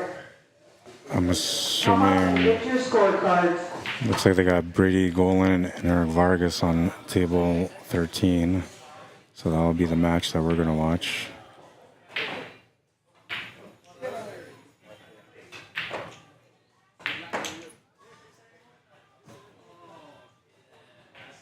Set things up on this table here. If you heard your name, come on down and get your scorecard.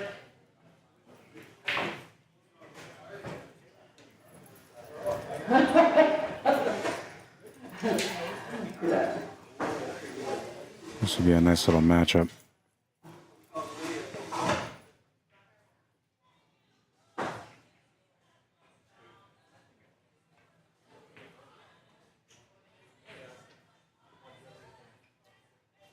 These guys are a 2-point difference from each other on the Fargo rate.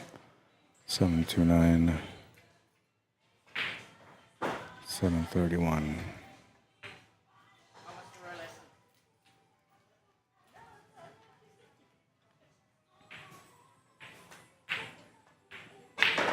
All right, so there's the Fargo rates. Just waiting for these guys to get the match going. I gotta go and set up these scoreboards for them, so give me a minute. I'll be right back.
All right, I'm good to go here. We'll start the clock on these guys. They already started their match. They're in the first rack of this matchup.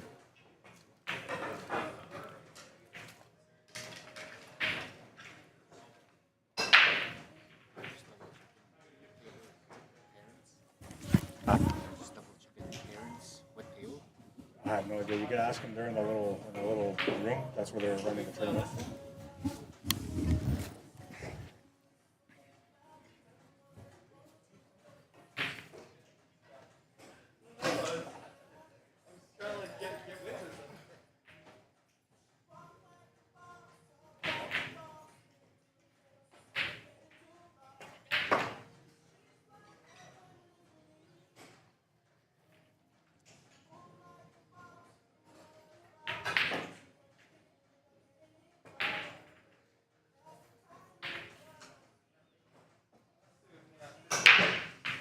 If you're interested in minis, come on down and put your name down.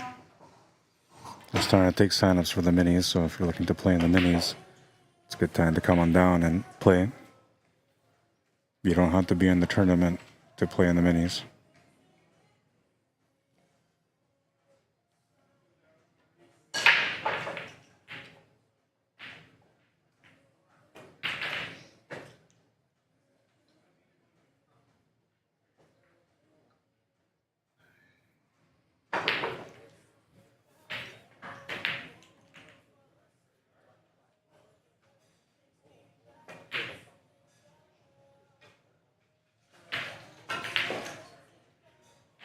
Some juice action on that one.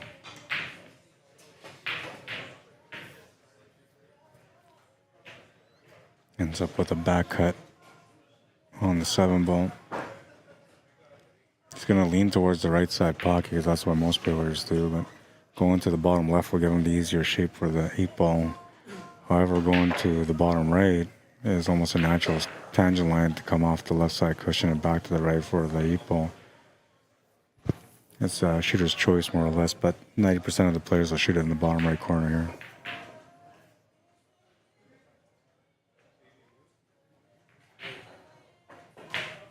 here. Natural tangent line, as I was saying.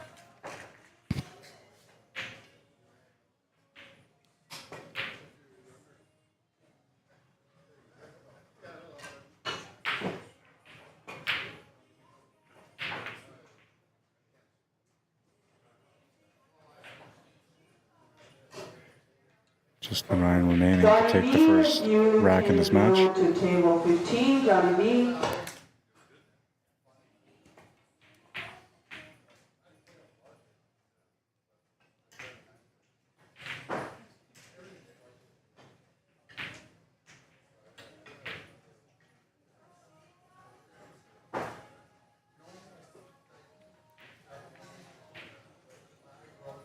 All right, so Eric Vargas will strike first in this one. 1-0. Brady going to break next.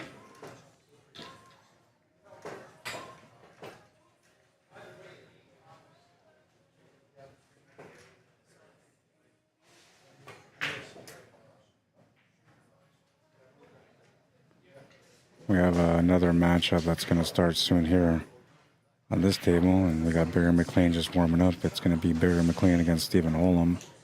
And they're playing on this one, so we'll keep track of their match and their scores as we go along. And if this matchup on this table with Eric Vargas and Brady Golan ends faster than expected,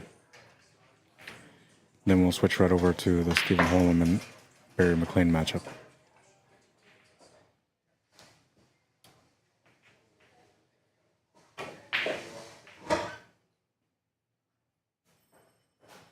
Johnny Baptiste and Terrence Harper on table 19 instead. Table 19, table 19. Johnny Baptiste and Terrence Harper. We still have scorecards here for Brady G and Eric Vargas on table 13.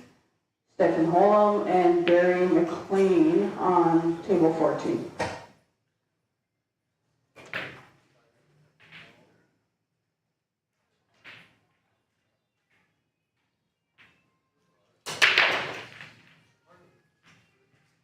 smash and break, and he's gonna make the one ball. Kind of hesitated. I don't know how that's kind of like stood there for a little bit before I went in. I don't know if it was just me or if it actually happened, but we'll take a look at the replay on the break here. So you can see that one ball. It's gonna hit that horn. It's gonna stop, and then it's gonna swirl into the pocket.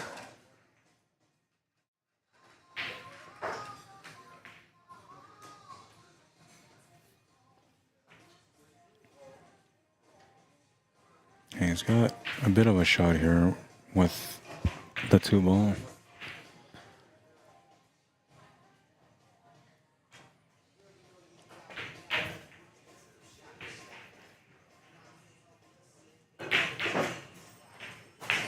Makes the combo. He's going to come around for the two ball again. A little bit too much pace on that one, but I think he's still okay to make it.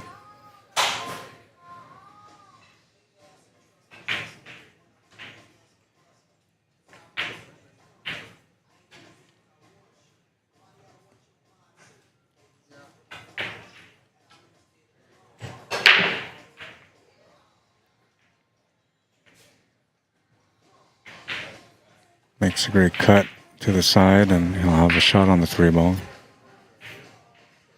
It'll be tough to hold position for the four ball unless he can cue enough into the cue ball to do a stop shot on the three, or if he can play the three to the side and let the cue ball run down table and back up. He's just going to keep it smooth and just make it to the side pocket, settling for a back cut combo on the 4 to the 7.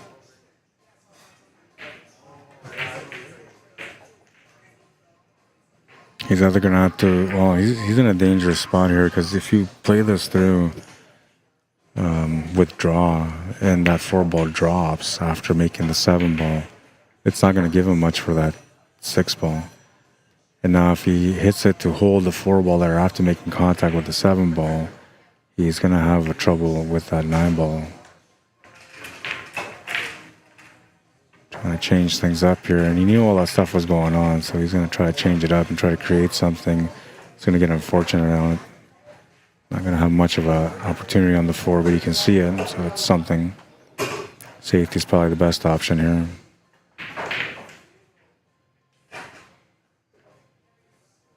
Nice safety shot. Needed a bigger bounce there. He's left easy contact off the top rail.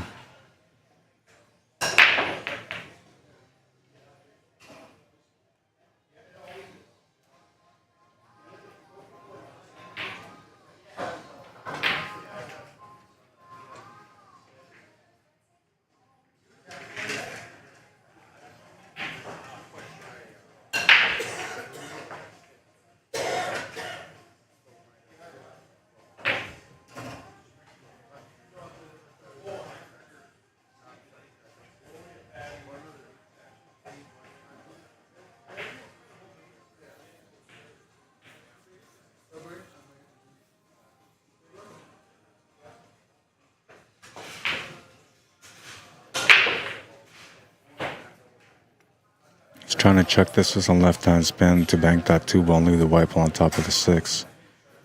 It's a really tough shot, especially because the 6 is supposed to separate. But if he hits the 2 ball clean, it'll be a good shot. Or 4 ball, I meant, sorry. It's going to turn the table over to Brady, and he's going to give him a shot at this 4 ball. Shape for the 6 shouldn't be a problem. It's actually going to complement the shot a little bit.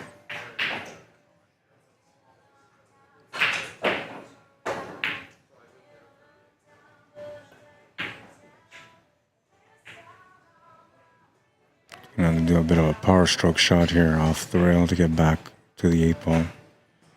It's a tight window on the right side. It's better on the left side, but he's at an angle where he has to come up to the right side. Unless he overpowers it, and then he can get around and above. He's going to hit that perfectly though for the 7 ball. You can see here he's getting into a rhythm already.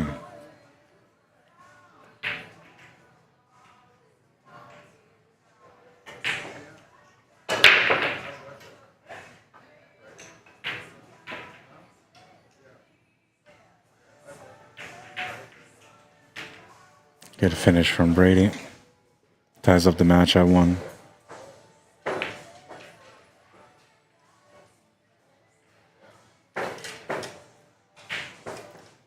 matchup between Stephen Holm and Barry McLean has just started. This is Then we Barry's have break. Selena and Just made a couple of balls off the break and he's on the one. Table 1. Your scorecard is up here. It's going to leave a bit of a temptation here for Holm. I don't think he's going to chase the 9-ball combo, but there's a bit of a temptation there. The back cut on the 1 is available too, which will slide the cue ball into the 9 and slightly over to the right.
Sorry about that, folks. It was almost knockover on the camera. We have 3 more spots for the minis. 3 more spots. I gotta see if he made it because I tried to save the highlight, but I might have missed it. But he went after that 9-ball. And right when the camera was moving too.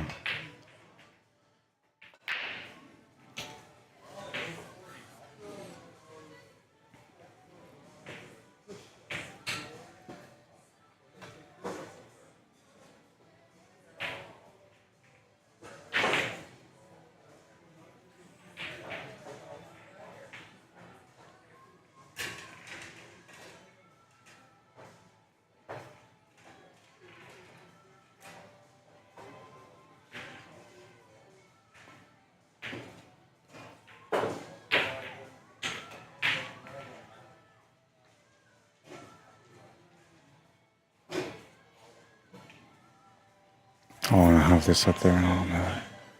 Sorry, guys. Losing track of things here. A few things going on around me, and it's got me all over the place. This is A-side 3rd round.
Good shot on the 1.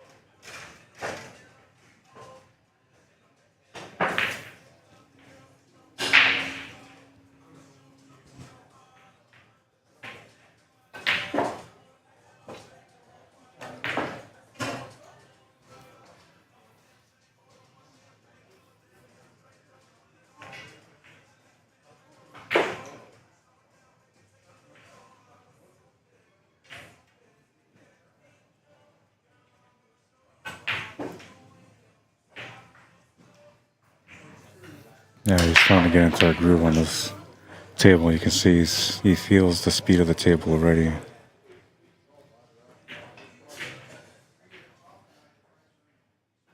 We have 2 more spots for the minis. And he's 2 more smooth stroking spots. too. Not a good sign for Eric Vargas, but he's a good player too, so you know, he'll be ready for this battle. Sorry, that was 1 more spot. Verdict reminded me it was only 1 more spot. Oh, he's gonna miss the 6 ball. Not expecting him to miss that ball there, but it happened. Lucky break for Eric Vargas, who maybe was going to be a little bit shocked by that rack.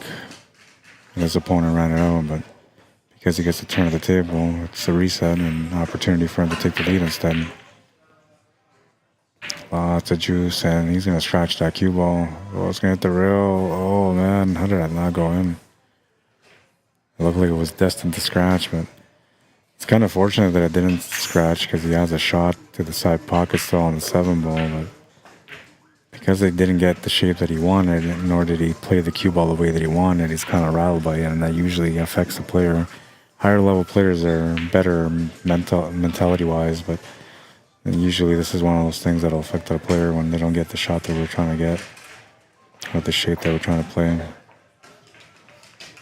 Because the 7 is easy to the side, though, it shouldn't be a problem, I don't think.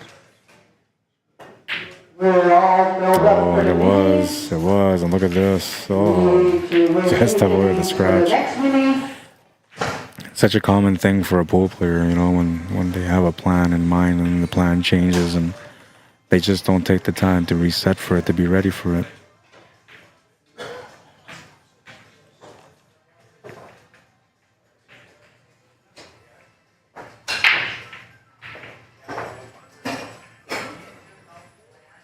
Challenging 7 ball here as well because he's sitting over the horn of the pocket. One thing that helps him though is that the natural position to the 8. But you almost feel like you have to dig into this one, so that's why he's holding back here. He's thinking about the idea of digging in. I don't think you have to. I think you can either play the cue ball off the rail and back across for the 8, or you can play some inside spin and try to get into the 8 off the rail and then back into the 8. That would be another option. But I think if you try to put draw on this, you're forcing the shot too much at this angle, and it's going to be a missable shot. It's going to have to play safety here instead. And the 8 ball was supposed to be the blocker for the 7, so the cue ball was supposed to come off the cushion and back into the 8. And he hit it too slow. He's going to turn the table over to Eric with a chance at the 7 ball. Now he's going to have to play this some left-hand spin no matter what to be able to make the ball get to the pocket. Should be okay to make the shot because of that. That'll also give him the shape on the 8 ball. I think Barry McLean is down 2-0 right now against Stephen Holm. We're going to begin some of our games for the B side. Few minutes here. 10 minutes.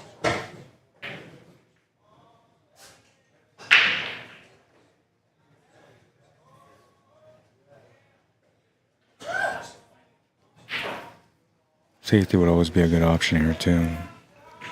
It looks like he's going for the cut. Good shot. 8 ball's going towards the pocket. It might go in too.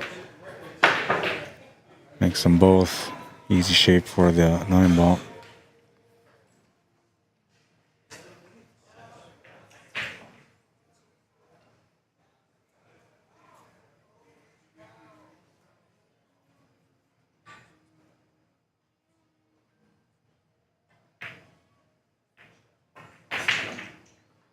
Makes the 9. Takes the lead in the match, 2-1.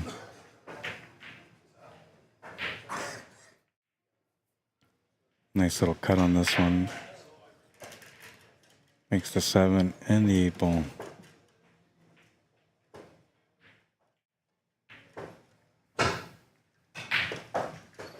We have Colin B. and Larry Hunter on table 4. Come get your scorecard. We're still waiting for Brady G. and Eric Reed.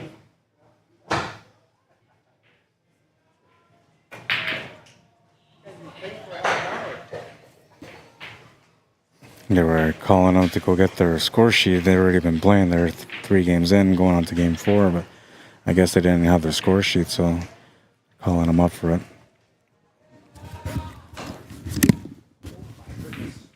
We'll have Camille and Ward for table 12.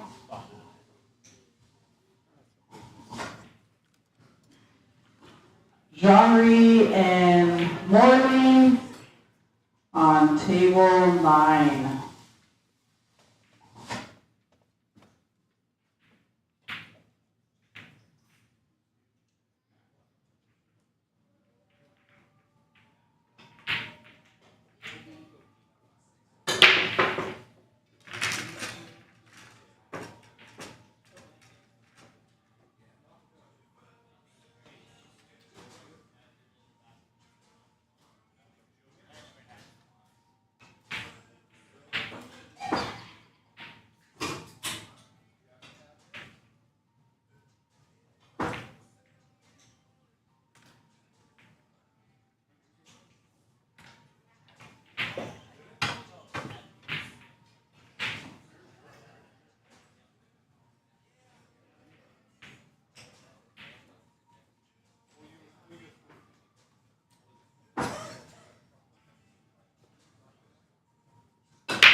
All right, I have to set up the scoreboard for the other table so I can keep track of what's going on in that matchup between Stephen Holm and Barry McLean. The score there is currently 2-1 for Stephen Holm in a race to 7.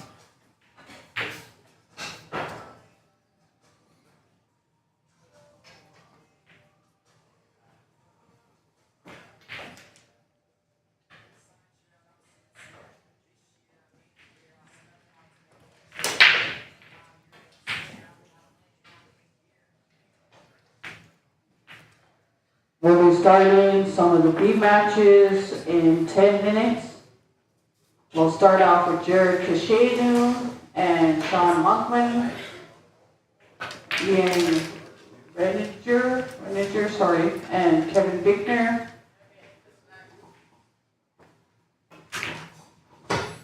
Oh, it's going to work out. Oh, it's not. It's had a nice effort. Almost made the shot. Good leave out of it, though. Got a good safety.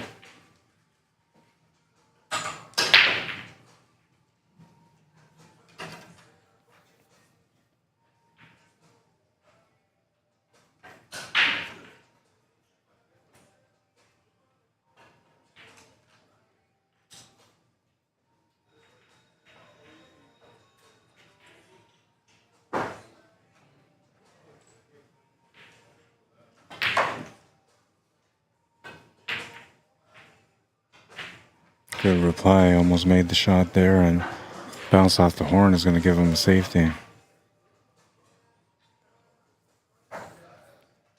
Just a jump shot option here, I believe, for Eric.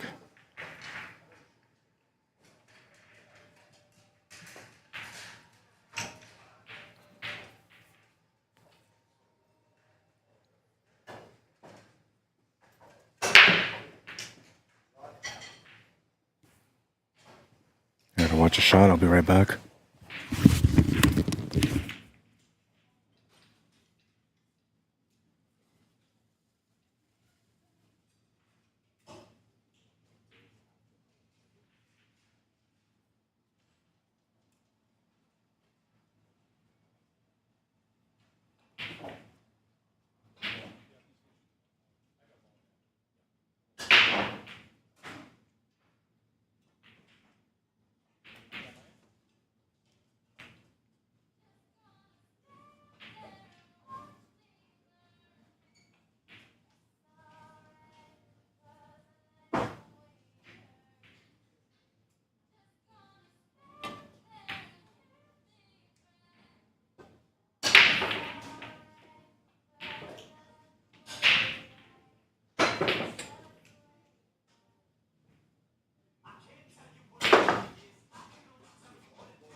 Sorry about that. I had to step away, but I'm back now.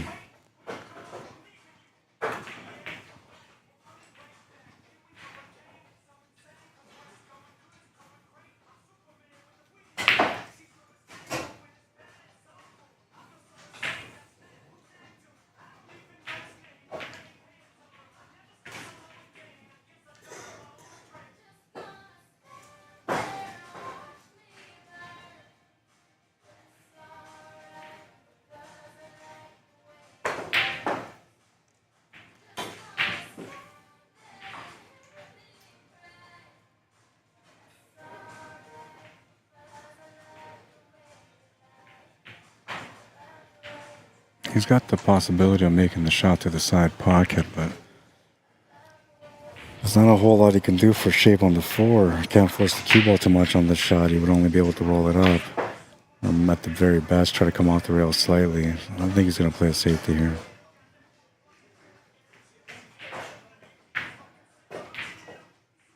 Trying for the cross side. I'm surprised he went for the shot, but it's going to work out okay.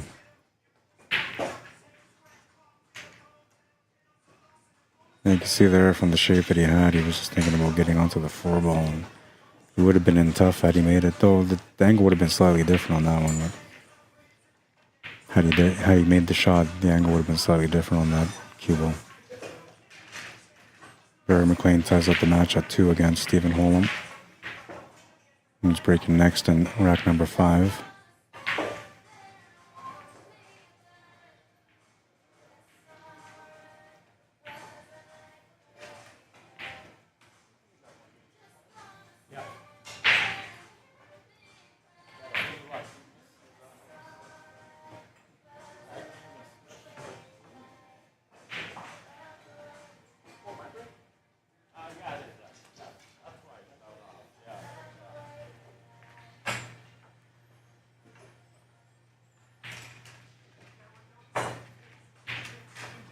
Now you can actually think about the bank corner here, but if you miss it, then you're going to sell the table over to Eric. So maybe looking for a safety shot himself here on this one.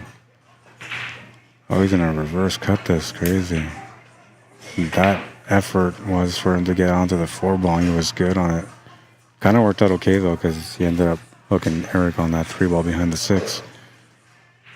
Standard jump shot for a high-level player like Eric Vargas. So I'm expecting him just to make the jump and get onto the 4 ball from here.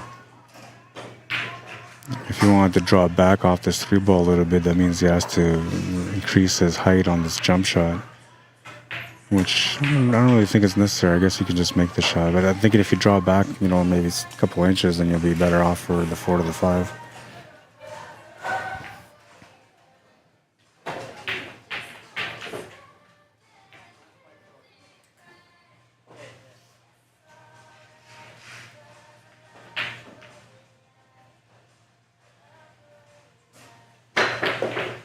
Nice shot. Perfect shape for the 3 ball as well. Or the 4 ball, I mean. That was a beautiful shot, man. Got to bounce off the rail and everything for position. Really good jumper, this guy. I watched him jump a few times in his career in perfect shape.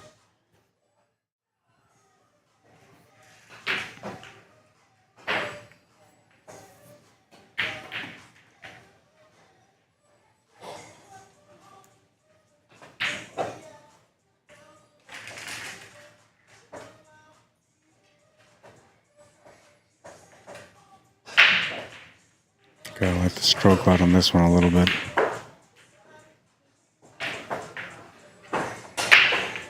Looks like he came up a bit short from what he was trying to do, but still okay. Not in any trouble situation at the moment. Can make the 6, can get onto the 7. All angles are complementing each other for the finish on this one. Can either try to pace this slow or try to hammer it off the right cushion, off the left cushion, and then back to the middle for the 7. That's what he's going to try. He's going to miss the shot. On the 6 ball though, and we'll turn it over to Brady. We'll have a chance to get on this rack and tie up the match now. 4 balls remaining, and his starting point on this one is definitely an easier one than you would expect normally when getting back to the table after Eric.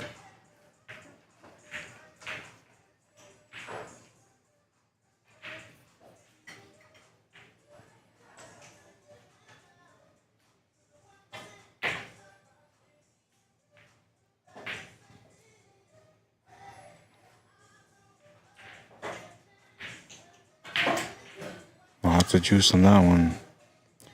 It almost hesitated for a second, and then it slid and then took off. And a follow-through shot here. I guess some people play this as 2-rail. I think it's just follow it, but it looks like he's aiming for 2-rail too. 3 rails will get him perfect onto the 9. 2 rails will do it. He's going to come up just a little tight on it. 3 rails would have been perfect. But I think he should have just played that with topspin and followed it off the bottom rail and back up. I think the energy transfer would have been a bit better than the 2-rail position that he played.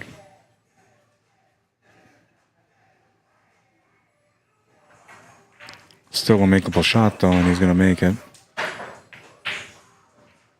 We're tied at 2.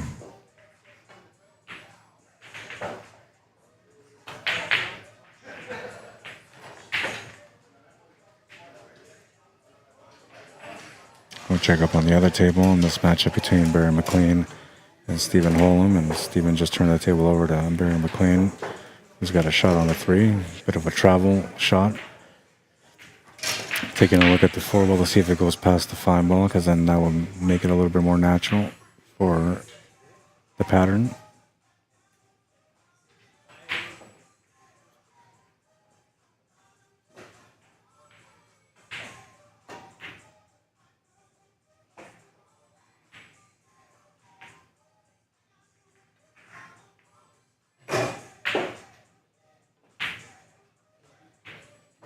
It's got a good angle here on the 4 ball to make it to the corner, plus get the shape on the 5. Just allows him to focus on the shot on its own. Shape should come off pretty naturally.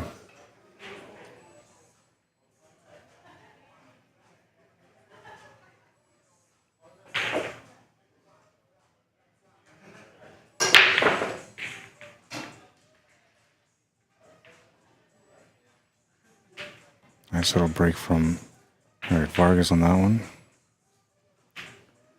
Barry just made the 4 to the corner. Has the shot on the 5 ball now.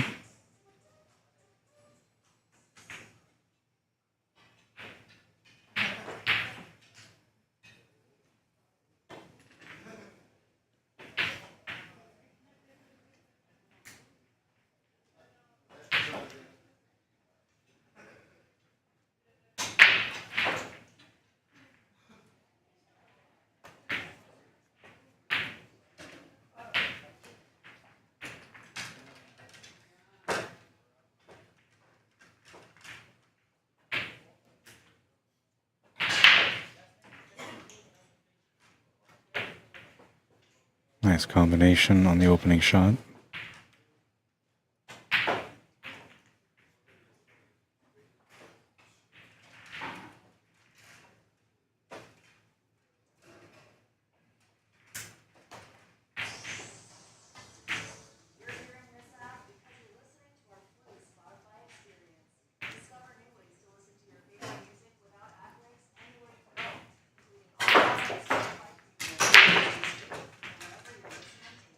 Needs to go down further. But he'll be okay. He has the shot. It's just not the shot that he was trying to get onto that 4-ball.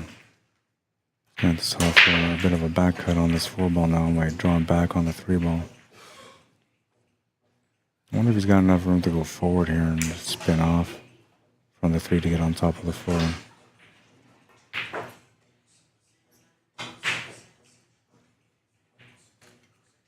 Probably about the best that he can do here. Pace of the table is going to help out for the shot to get the shape on the 5-ball. And he's going to want to get on the plus side on the shape on the 5. He doesn't want an angle that takes the cue ball away from the 6, but one that complements the shape towards the 6.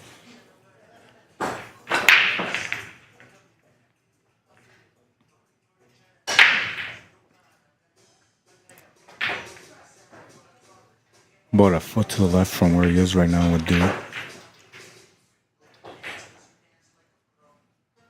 He's going to overplay it, and that's going to make it much tougher to get onto that 6-ball. Oh man, this is so tough. Like the only way you can kind of get out now is to play off 3, 4 rails basically off the 5 to get below the 6 to make the 6-ball in the same pocket as a 5.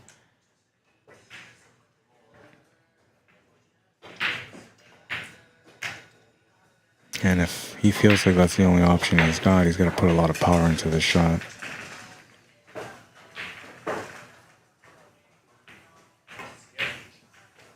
One, 2, he's going to try to play it off 3. That's going to be a beauty. I would have played it off 4 and I would have got right around the same spot, but he played it off 3 and showing his advanced level of cue ball control and getting perfectly on the 6-ball. This would be a challenging shot. It's not an easy one. I don't know why this... I gotta show it from the beginning again. It's missing the beginning. I have to extend the replay time. Perfect shape for the 6.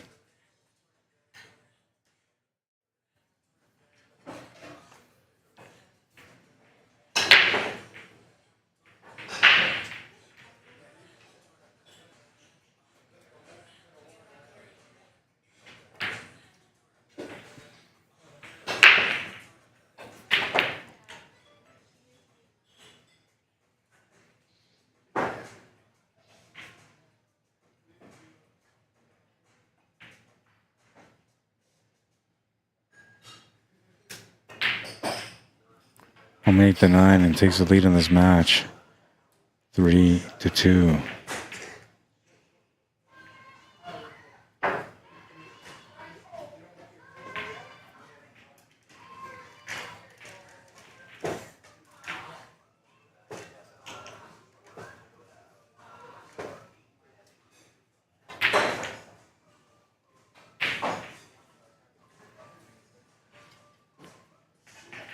This event is brought to you in part by Amiot Construction. You can find them on Facebook under Amiot Construction.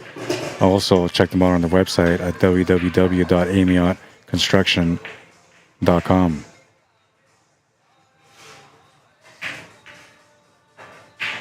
Here's a review from one of the customers. Says Amiot Construction replaced 3 doors on my house.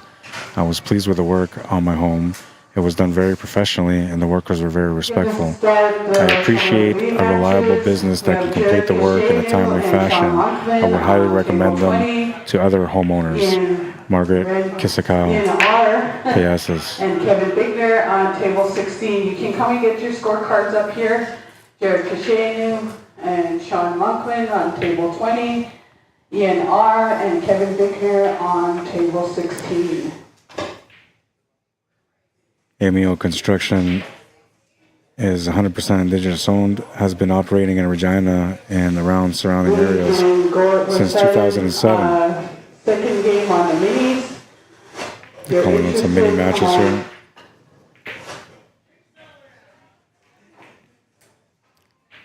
As I was saying, they've been operating in Regina and surrounding areas since 2007, installing windows, doors, and completing residential renovations, including siding, soffit fascia, decks, enclosures, and interior renovations.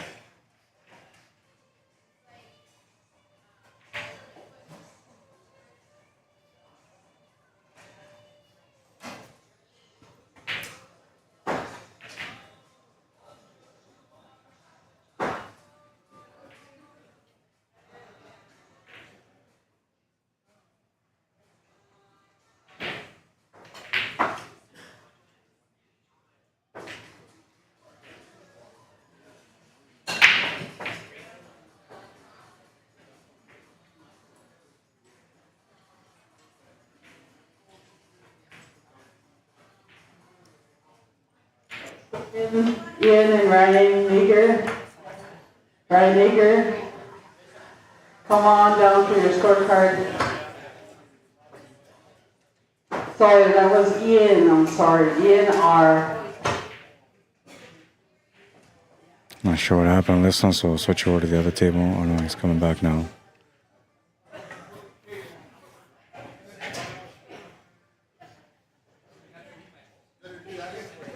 Almost too close for a jump shot.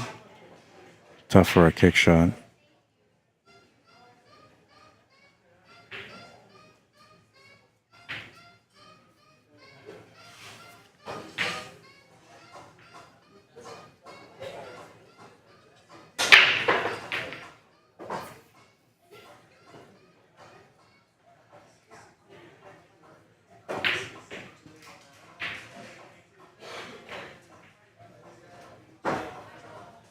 Here, McLean just made the 9-ball in his match against Stephen Holm, putting him up 4-2.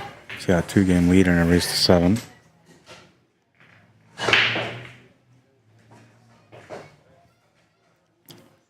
Winner of the matchup between Stephen Holm and Barry McLean plays the winner of this match here, Eric Vargas and Brady Golan.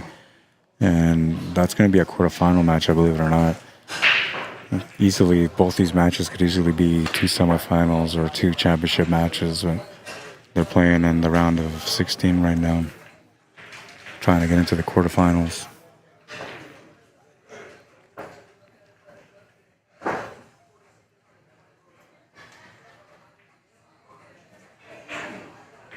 So I'm trying to get a jump shot on this one. This is as close as it gets. Good jumper though.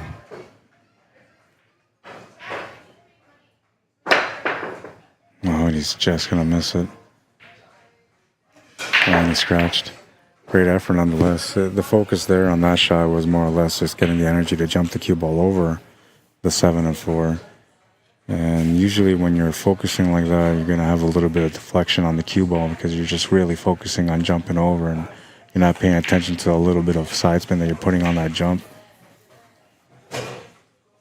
That's what happened there with Eric. Now, had he adjusted more to the left and made that shot the way he made it, then he would have made it for sure. Ryan B. and Chad Sands on table 11. Ryan B. and Chad Sands. So a lucky break here for Brady Golan. Chance to be able to tap the match in this race to 7.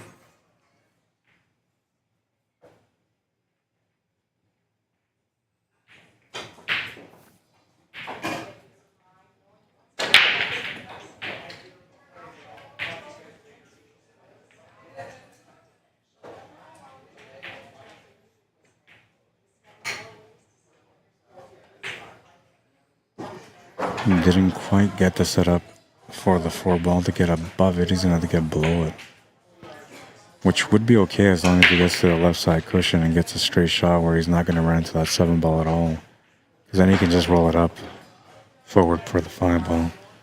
The 5-ball, you're not going to get perfect on it, but I guess you'll have to settle for a back cut on it.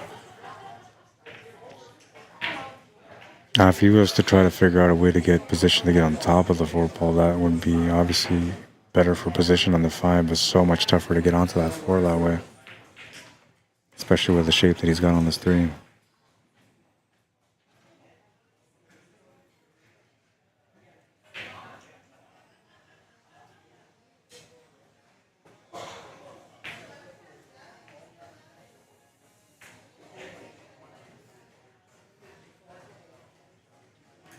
Ricardo Contreras, how you doing? Says, I'm in the corner back. I'm in the corner back.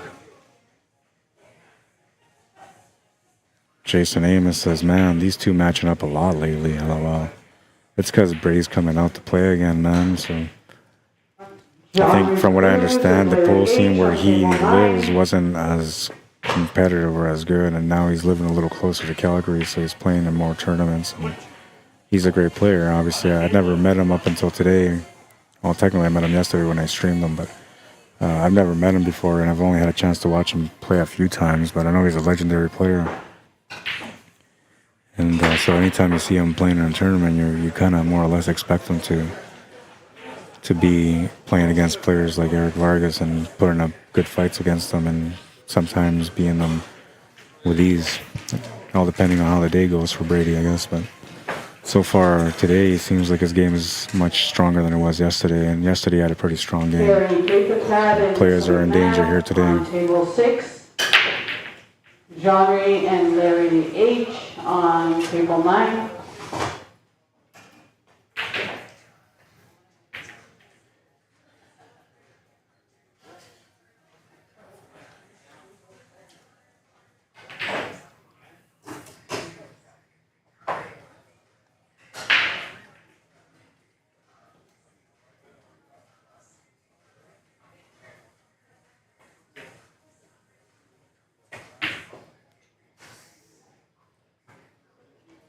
Almost got a great reply out of that. Diamond table, he would have been perfect for the safety. On this table, he's going to come up just short of it. And I don't know what Brady can do here. He's almost set up for a bang corner, but it's not quite there. And the angle he's gone, the cue ball doesn't help the shot too much. You'd have to force it in with some spin. I wonder if you try to just play safety here, because if you try to do anything too crazy, you might turn the table over for a loss. And right now you're in a crucial point in this match where you're neck and neck, one rack after the other, keeping the battle tight. You don't want to create any kind of opportunity for your opponent to take a 2-game lead. It's not a good thing, especially in a short race to 7. And also considering when you're playing against good players like Eric Vargas.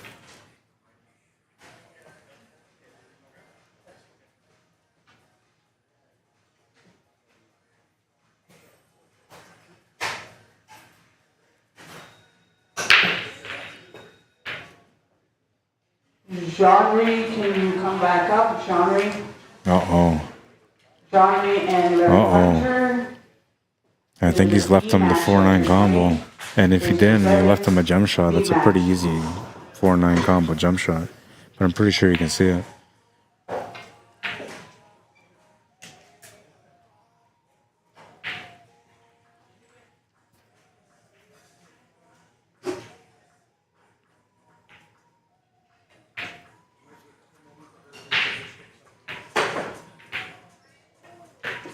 He'll make the combo.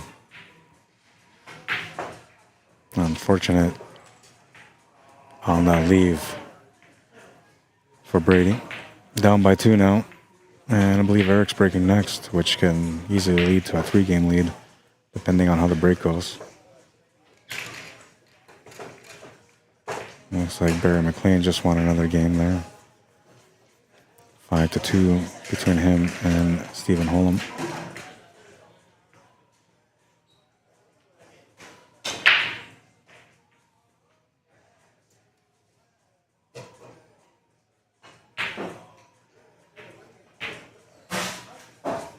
Looks like Stephen Holmes is going to be breaking next on this one.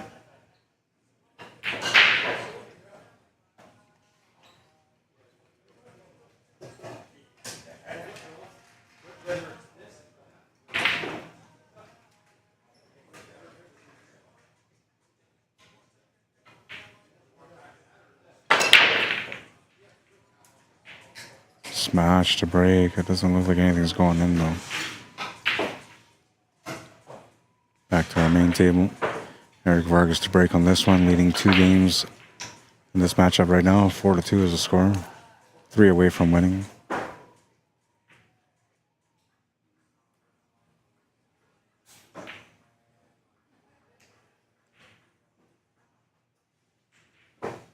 Ronald PEIGAN and Christopher Hulkyard on table 19. Oh, he's made a bowl off the break. He's got a shot on the 1. Should be okay to get onto the 2 ball here. This is a good break for him. Great opportunity to get a little closer to winning this one and getting into the quarterfinals.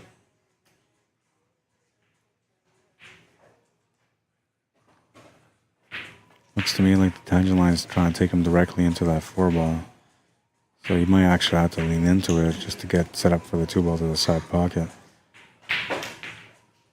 You can try to thin out the shot and hit a little bit thin and try to get the cue ball to come off the bottom rail, off the left rail, but it's going to make it a tougher 2 ball.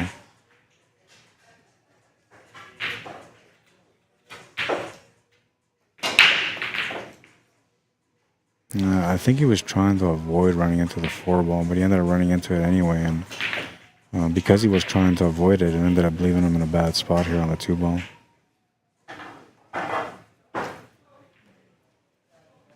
Time to pull out the jumper for this one.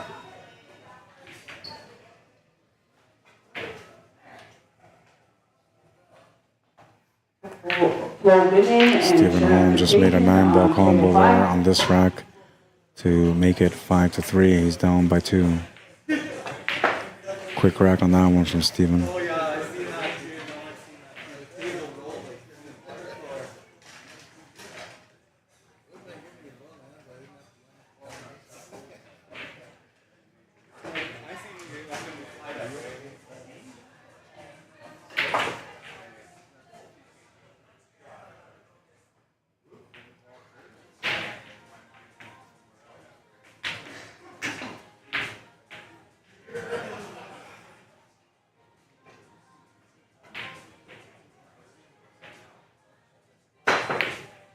Nice jump shot, man.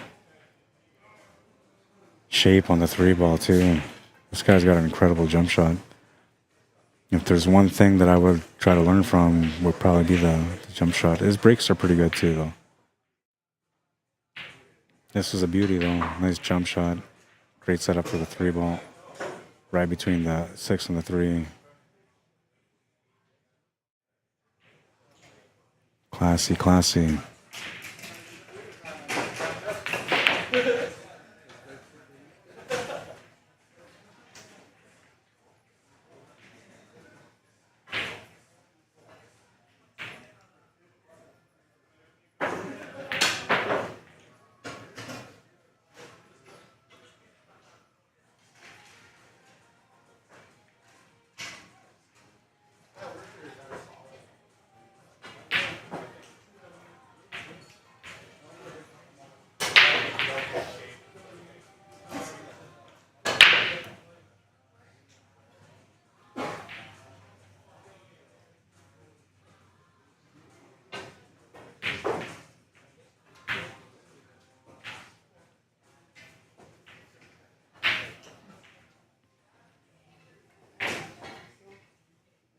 Lisa and Carrie on table 6. Your scorecard is up here. Lisa and Carrie on table 6.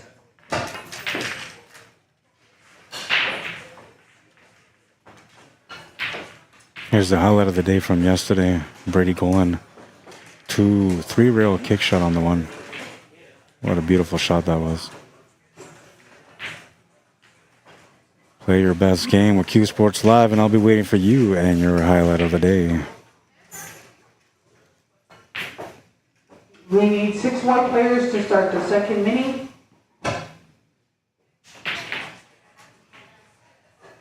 Great positional shot here on the 9-ball.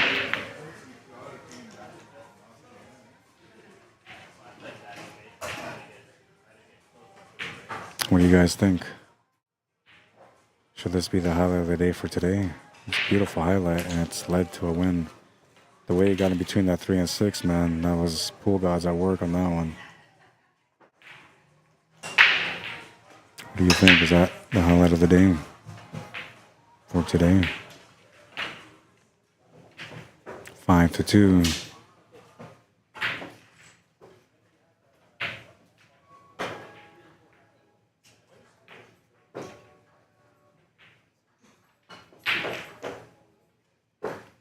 Don't forget to check out Gould Billiards and Patio for all your gaming needs. And I don't mean video games, I mean table games, pool, darts, ping pong or table tennis, foosball. They have it all. But they also do professional services when it comes to pool tables. They can install, dismantle, move, and reinstall. Dismantle only, recover the cloth or bed, and do rails. They also provide cube maintenance and repairs.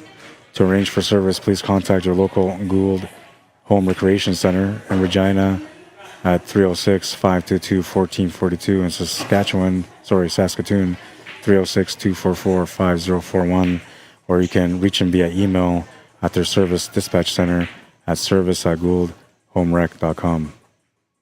I'm just waiting for these guys to resume their match, so do a couple of ads in between. We'll watch these guys play also. Barry McLean at the table right now, trying to get onto the 8. This is off the break too, so he's about to run this table if he can get this 8 ball figured out.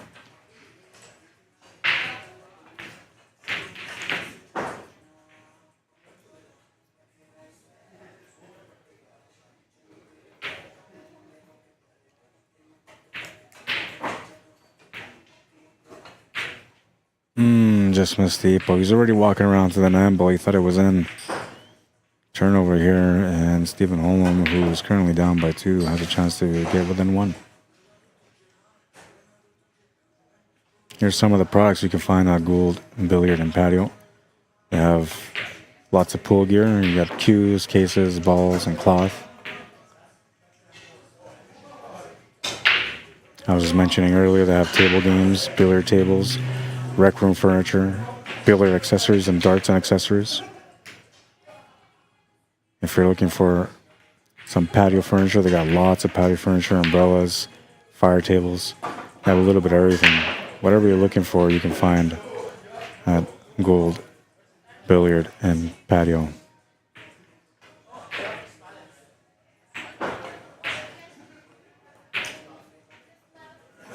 Two different locations available for those of you that are living in Saskatchewan. They have one in Regina at 1146 Broad Street, and one in Saskatoon at 116 A Avenue B North. Both of the stores are open 9 to 5 Monday to Friday, 10 to 5 Saturdays, and they're closed on Sundays. It looks like Eric is back, so we're going to resume that match. Stephen Holm gets within 1 in this matchup against Barry McLean. Not sure what's going on with Eric, but there's something he's not happy about with his cue, it looks like. We're just waiting for a break now. We'll go back to this other match here and resume there.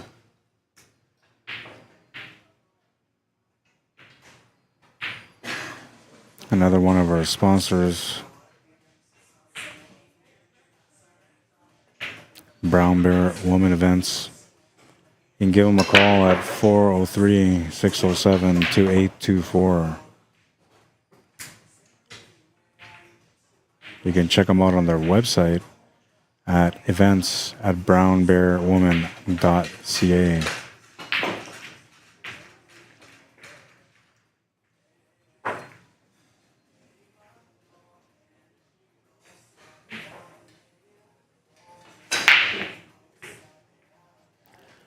A little bit about Brown Bear Woman Events.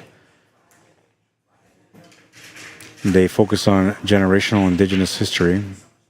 Bruce and Dina Starlight have been married since 1969, had 7 children, and many more adopted and extended family. Both have endured the challenges of the primitive social order of Canada throughout their youth. However, they benefited from an astute and traditional family base that has defined resiliency and perseverance. Bruce is the son of late Chief Jim Starlight, and Dina is the daughter of Chief Leo Pretty Young Man. Dina attended Crowfoot Residential School on Siksika Nation, and while Bruce attended Sarsi Day School on Tsutina Nation. Despite the hardships they had to endure, they were determined to ensure the Blackfoot and Dene culture, traditions, and history are carried on to the next generations. They also strongly believe that education and understanding of Indigenous people is the most important step towards reconciliation. Bruce co-founded Broken Knife Dance Troupe with Elder Harley Crowchild and Eagle Star Tours with Hal Eagletail. They then decided to start a family business, Spotted Elk Camps. Tragically, in 2009, their beloved daughter, Lisa Starlight, suddenly passed. In 2014, the family decided to enhance the company and dedicate a facility to Lisa. Because the traditional name was Brown Bear Woman, they renamed it Brown Bear Woman Events and held its grand opening in 2016. The companies they owned and co-founded gave them and all their family the opportunity to travel the world, sharing their culture. More importantly, to give a positive impact to the views of others around the world of their beautiful culture. They are very proud to invite you to their humble development. And as I mentioned, you can find them on their website at events at brownbearwoman.ca.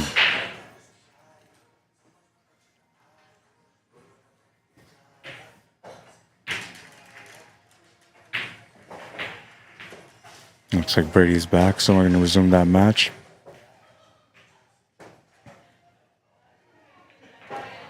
Bit of a tough battle here on this one.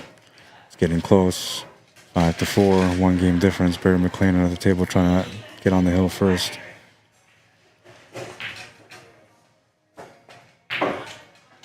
Gonna lose the cue ball a little bit there for the 7 ball.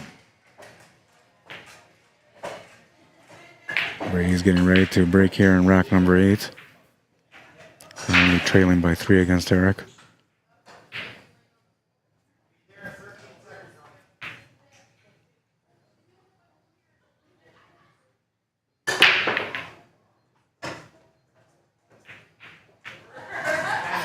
Here's going to make a great shot on the 7 ball.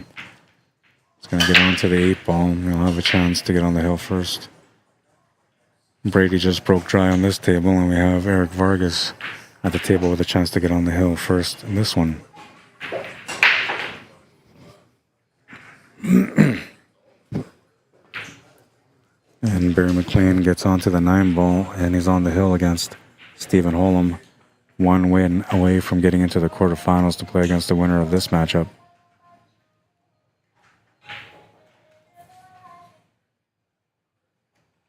Colin B. and Todd PEIGAN on table 15. Todd PEIGAN and Colin B.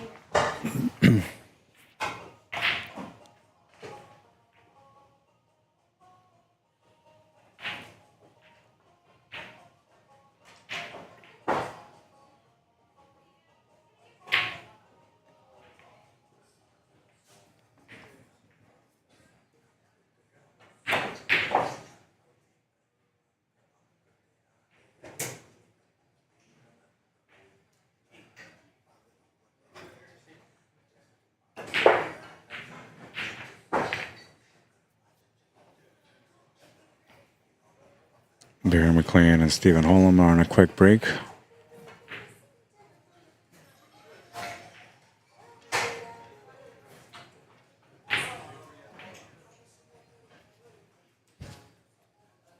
Did Jason win?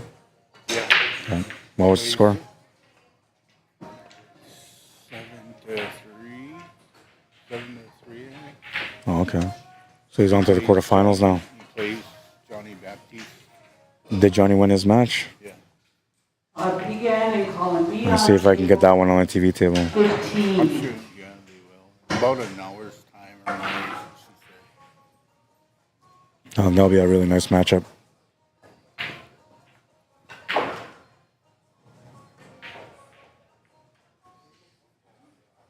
Just a push shot.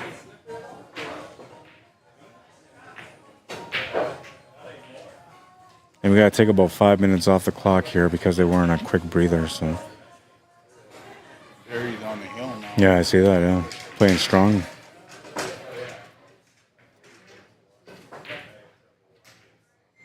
Come back to that one. Watch that. Yeah.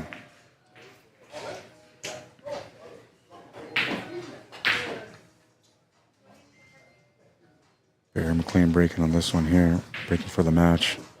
It's gonna cut that 1 ball good, and it doesn't look like he's gonna make a ball though. So Stephen Holm with a chance to get back in this match. He's down by 2 right now on a race to 7. Needs to prevent Barry from winning this game just so he can get to his break on the next one to tie it up. And Eric Vargas is waiting for Camille to shoot on the table on the left so he can take on the 1 ball. And Camille's going to miscue on the shot.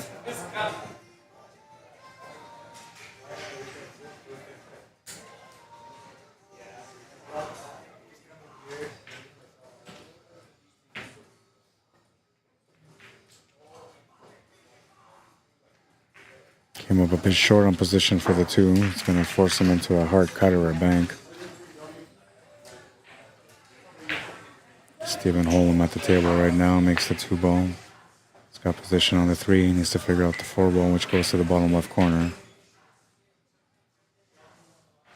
He also has pockets to the right side middle, or I believe the top right corner once he takes his 3 ball out of the way.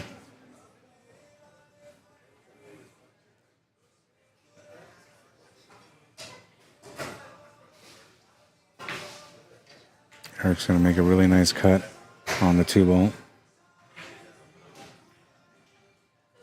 It's going to end up a little funny here on the 3. Steven just trying to work out the 4 ball here. Letting the players on the next table shoot first.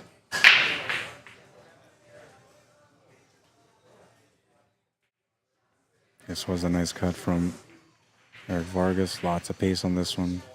Almost too much.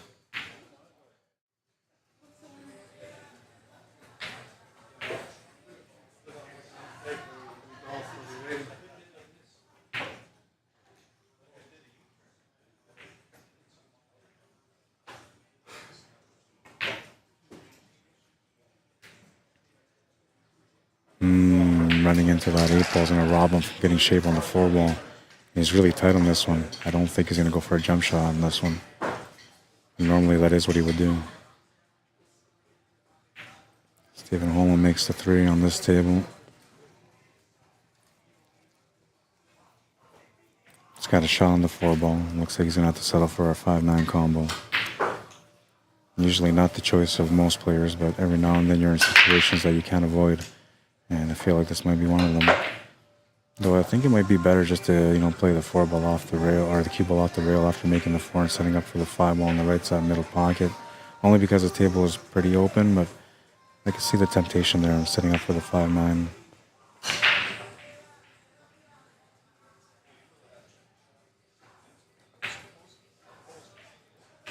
Yeah, and he's going to play the right shot, in my mind anyway, which was playing shape for the 5 ball to the side. He just overplayed the cue ball a little bit. Eric's going to miss the shot on the 4 on the main table, and that's going to turn the table over to Brady Golan. He's going to get lucky on the lead, though. Didn't leave him a whole lot. Maybe a bank shot, safety. That's about it. Well, I'm still trying to work out this table here.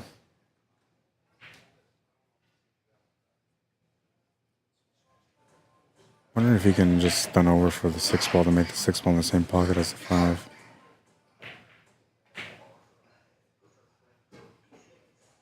Brady's going to make a nice little bank there. Gets position on the 5 ball as well.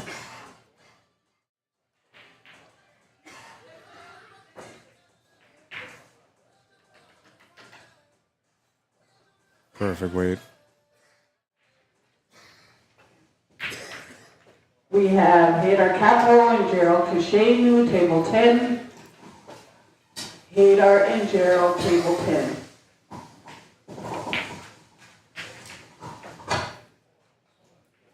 Trying to hold shape for the 6 ball, which I thought that was another option. And he's kind of gone a little bit too far, but he still has the option to cut to the side, so he's not bad. Good opportunity still.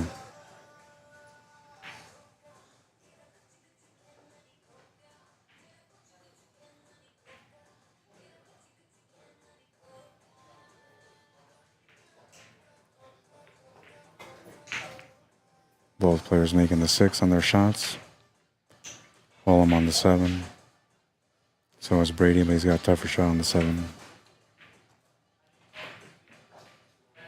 He's made a couple of these fine cuts. He's going to make another one there.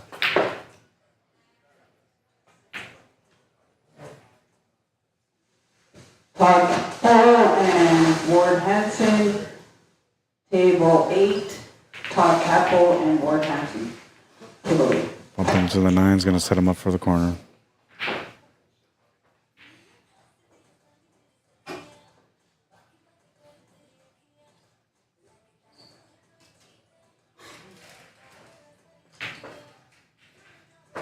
Brady gets a game back. Down by 2 now.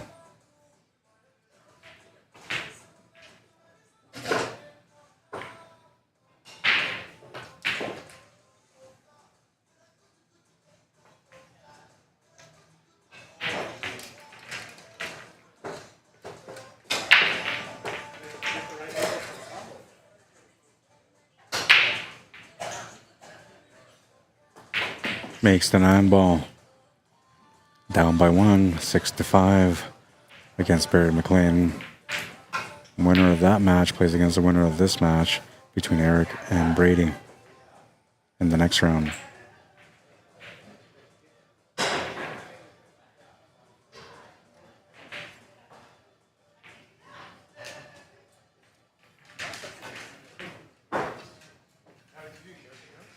And Eric Fargas looking for 2 more wins. And so is Brady, just so he can tie up the match.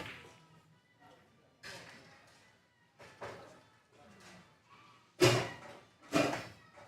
think it's Steven that's breaking next here on this one. Down by 1, 6-5.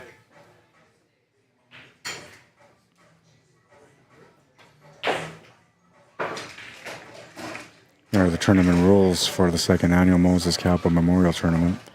They're doing 9-ball, races to 7, double elimination, alternate breaks, no golden breaks allowed, 3-foul rule in effect, jump shots are allowed, cue ball fouls only, dress code in effect, and they also are racking the 2-ball on the back.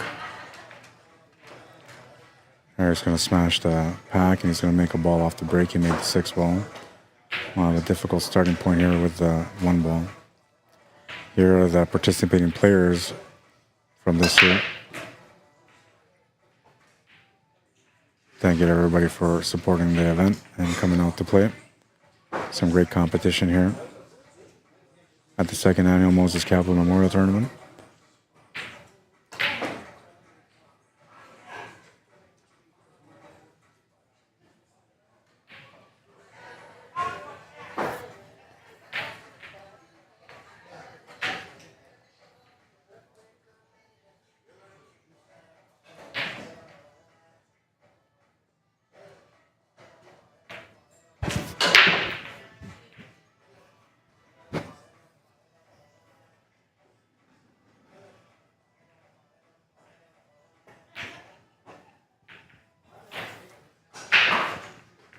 Looking for the safety. He's going to leave a peek at the 1.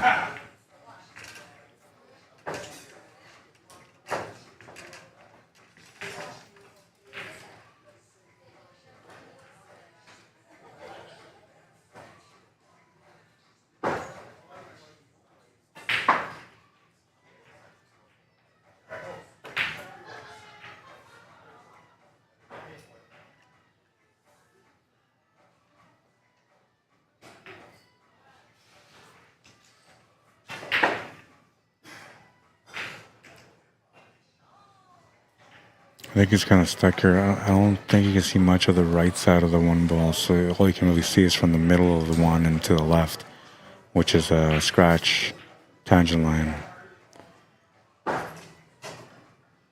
If you can see enough that you can try to hit it with some bottom right, stick the cue ball at the top rail and bank that 1-ball down, that would be the number 1 option. Yeah, that's going to work out. Oh, no, it's not. It's going to open up for the 1-ball. Oh, man. Really good idea. Had the right mindset and everything on the shot, but it's going to overplay it just slightly, turning the table over to Eric, who's going to have a chance now on the 1-ball, and also going to have a chance to be able to get on the hill first.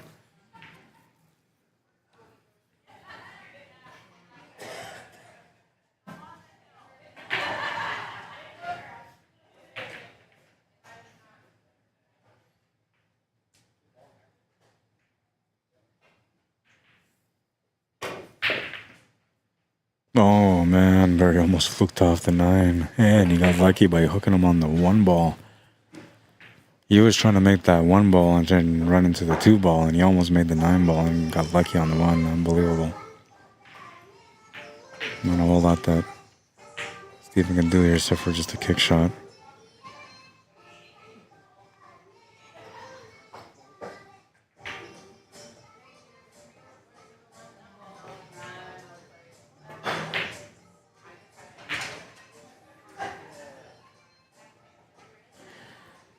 What he could do is he can just take the intentional foul here and just pot the 9 and get it spotted. And I think the way he's looking at it is like he can hit this 1-ball, so, you know, even if you can just get it up table past that 8 and past that 2, then that would give him an opportunity to have a safety on the shot.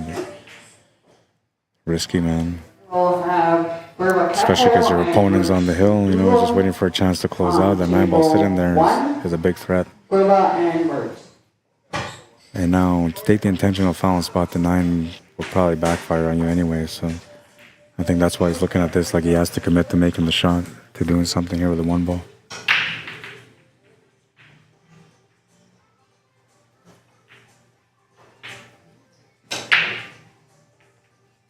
We'll come back to that shot once he's ready for it.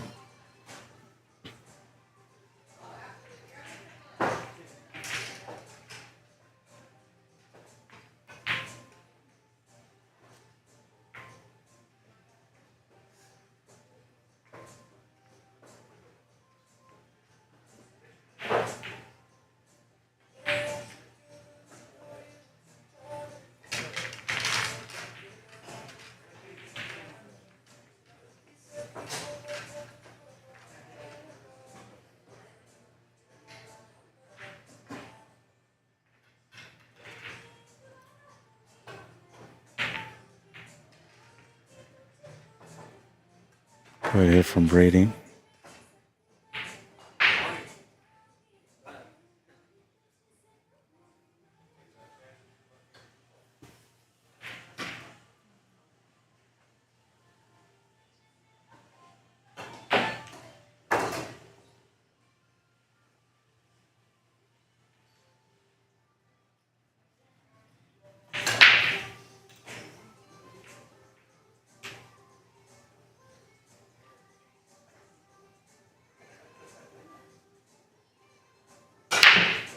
Still doesn't know what to do.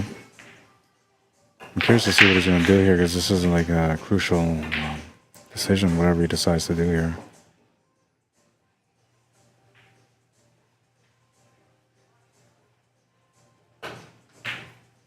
Good hit. Yes. And look at this. Oh, yes. Man. Yes. What a shot. He worked it all out. Even trying to get the kick angle off that 1 ball to try to make that 2 ball, man. I knew I was waiting for something special on that shot. That makes it 6-6 with that shot. That's a huge shot. That might be the highlight of the day.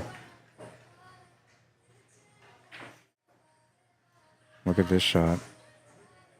Gambling on this one, man. What a shot. What a shot. Now, what do you guys think? Do you think that was planned? Because it looked to me like it was planned. I mean, he took a long time trying to work it out. So to me, I feel like it was 100% planned. What makes it questionable is the fact that like you have to go off the rail, hit the 1, then come off the rail, and then hit the 2, and then get the angle to go into the 9.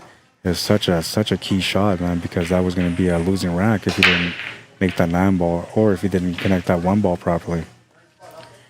What do you guys think? Was it intentional, all of it? Or was it a percentage shot where, you know, you felt like if you hit the ball from that side, the cue ball should come off the rail and go on that general angle? Was he trying to make it off the 2 and into the 9? Or was he making it off the rail and into the 9 without hitting the 2 ball? That's what I want to know. Take a look at the shot here again. You can see, like, for it to work out like that off the 2 ball, man, you have to be pretty precise to work that out. I don't know. What do you guys think? Joshua Time says that's a fluke. The jump is the highlight. Yeah, that jump was beautiful.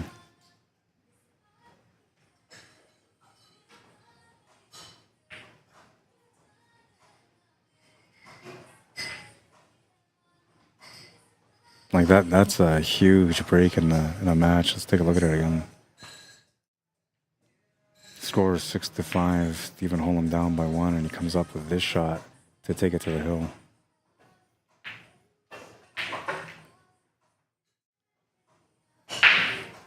Now he was excited about it. He jumped up and he was excited about it. So that tells me that like it was a part of the thought. Like to make that 9 ball was a part of the thought.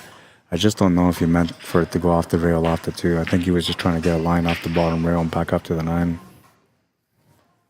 But it worked out really good. It's one of those things that if he was thinking about going off the rail and into the 9 without hitting the 2 ball, he ended up willing that shot by going off the rail into the 2 ball. And sometimes the player can do that. Sometimes the player can create a shot in his mind, and then the table and the cue ball and your body will do everything in its power to line up that shot for you the way that you were thinking, even if it doesn't go the way that you were thinking about. As long as you're imagining the ball to go in the pocket, sometimes the ball will find the pocket.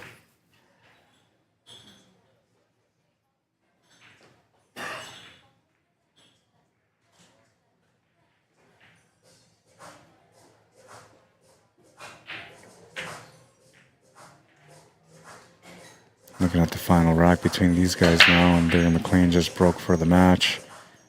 He's on our do or die, and so is Stephen Holm. Whoever wins here wins, and a decent spread. He's got the 1-ball opportunity, 2-ball sitting by the bottom right corner. 3-ball went down, so the 4-ball is the shot after that, and that's sitting by a corner as well. He's got a pretty decent table, actually.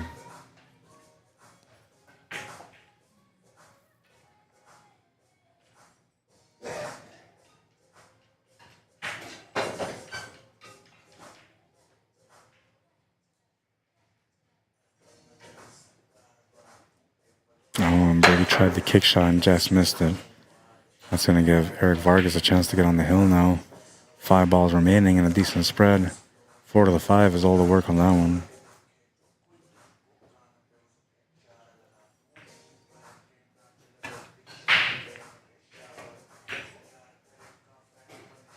Barry trying the cross bank side, and he's going to scratch the cue ball here.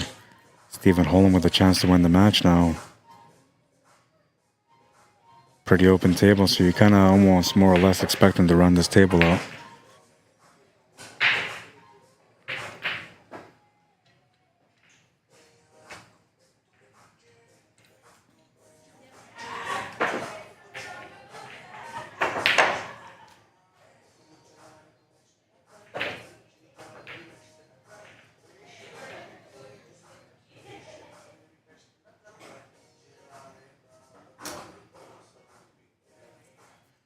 That was the 4 to the 5, all the work there for Eric Vargas, and he's gotten a shot on it anyway. He's got a shot to the corner. He's got a nice slide angle to roll the cue ball forward for the 7-ball.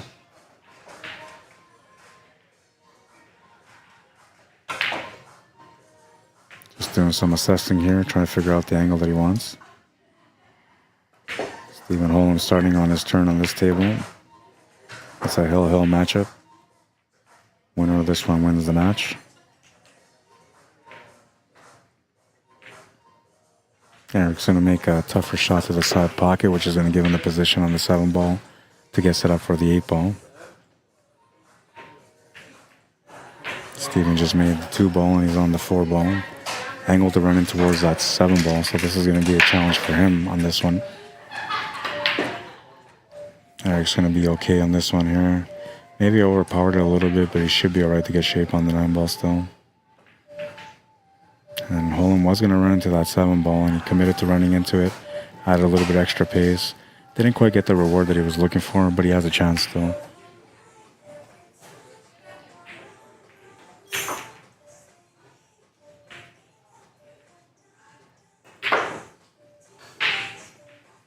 Good positional shot from Eric. Maybe a little bit too much pace, but at 9-ball, this is an average shot.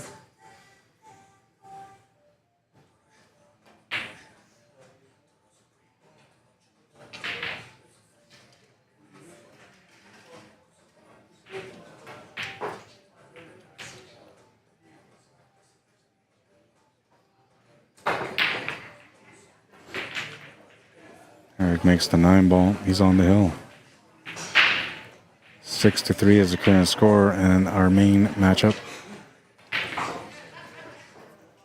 6-6 is the score on this matchup, and Stephen Holm with a bit of a decision to make here on this 5-ball. He's got options, that's for sure. He just has to make the right option. You're naturally thinking about cutting this to the top left corner, and the tangent line kind of goes towards the side pocket, so then you want to make the shot with some bottom rights, but now you're taking away from the 6-ball. Cut to the right side middle pocket is another option, but tougher to get onto that. Well, actually, it might be better for the 6-ball, because I think the 6-ball goes to the top right corner past that 9-ball, so that could be the shot. If you take this one here, then you have to increase it with some spin on the cue ball to be able to get better position on your next shot.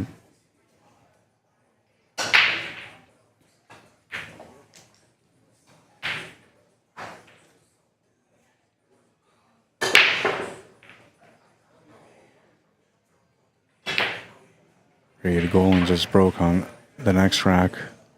Rack number 10 against Eric Vargas, and he came up dry. Waiting to see what Holland's going to do with this one, because this is a hill-hill matchup. There's a table after the break from Brady. And Eric Vargas is going to have a chance to close out the match now. A little tight on the one, but I believe you can see it.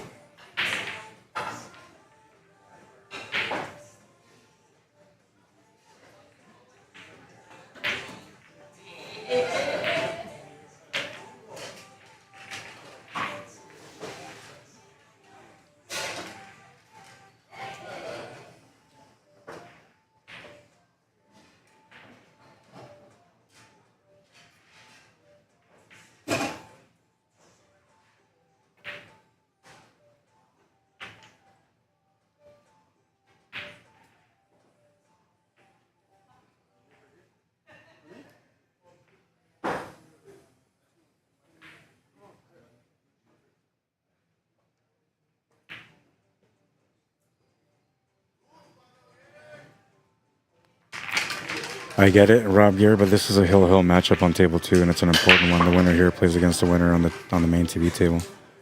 So, and I'm going back and forth because I know there's a lot of people that want to keep track of what's going on in that matchup. And usually I will stand on one table only until, you know, there's a break in between, or if the match finishes early, then I'll switch over to the other table. But in this situation, like these are two key matches on the A side. And both these matches should technically be semifinals or championship matches, but they're in the round of 16 still, so they're just trying to get into the quarterfinals.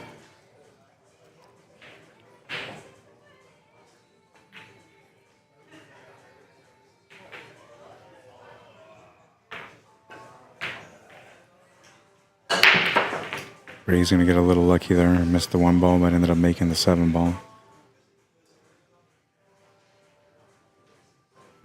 And see, I switched, so I don't know what happened there with this table. It seemed that Barry just missed the 5 ball, and that's going to give Stephen Holm the finish on this table for the win. Brady just played a bank here on the 1 ball and didn't leave much for Eric except for a cut. 2 balls sitting by the bottom left corner, so as long as he makes it, he should be all right to follow up after the 1.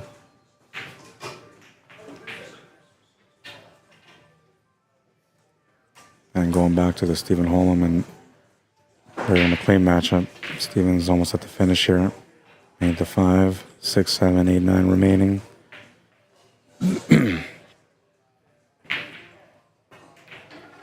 Eric's going to make the cut on the 1 ball. He's going to get position on the 2 as expected. And now he's got a nice little layout here. He's got a chance to close out this match now too.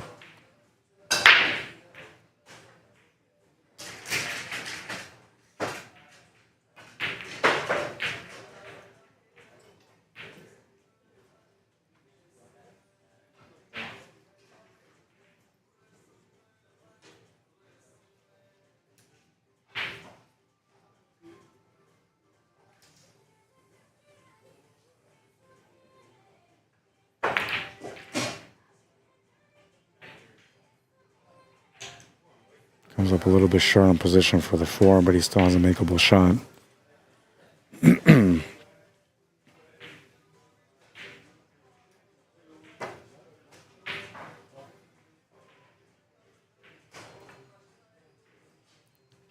Joshua says pray and pray, and it worked out. Pool gods were summoned, says Joshua on Facebook. Jane Stogren, how you doing? Tracy McKay says, wow, that was from that crazy shot from Holm. I haven't checked up on YouTube at all, but I'm going to check up on you guys right now. Apologize, guys. Matty Boy, what's up, bro? Says, wondering if I come to watch the finals some more, if I'm able to play in the mini tournaments. Yeah, you're able to play in the tournaments no matter what, the mini tournaments. Definitely, that's not a problem. Come on down, man. Josh T wants to know, where is this tourney? We're out at Dooley's Billiards and Lounge here at 1750 Main Street North in Moose Jaw, Saskatchewan. Blake Lamoran, he's still playing. I'm not sure if he won that match or not, but he was playing a match. Don't that started about an hour ago, so he's got to be close to being done.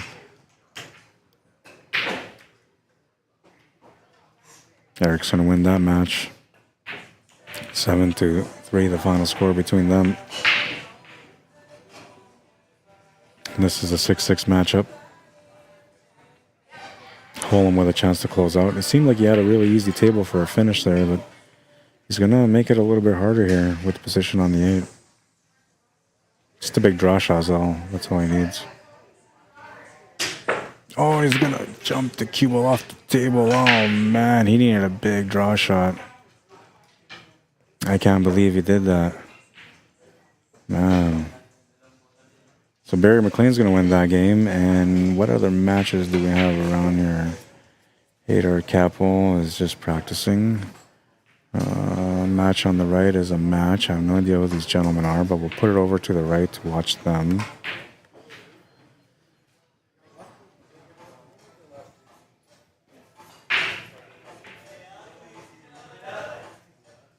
Oh, wait, this would be...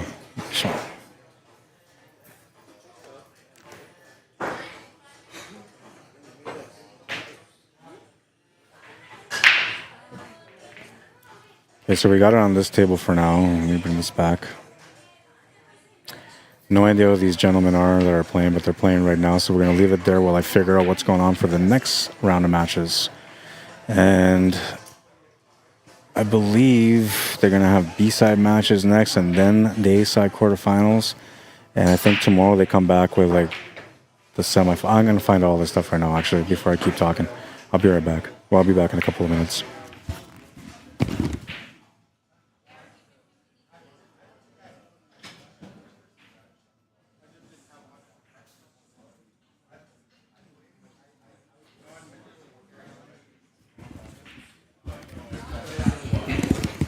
Yeah, and I kind of did Junior saying, why wouldn't you leave it on a hill game?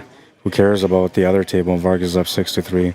Yeah, no, and that's kind of the way I felt. That's why I was going back and forth between both tables, man. But it happens. It happens, and well, we were able to get through it. I'll be right back. I'm going to find out what's up with the rest of this tournament. And Randy's still playing because his cues are still here, so he probably won his last match. I'll be back.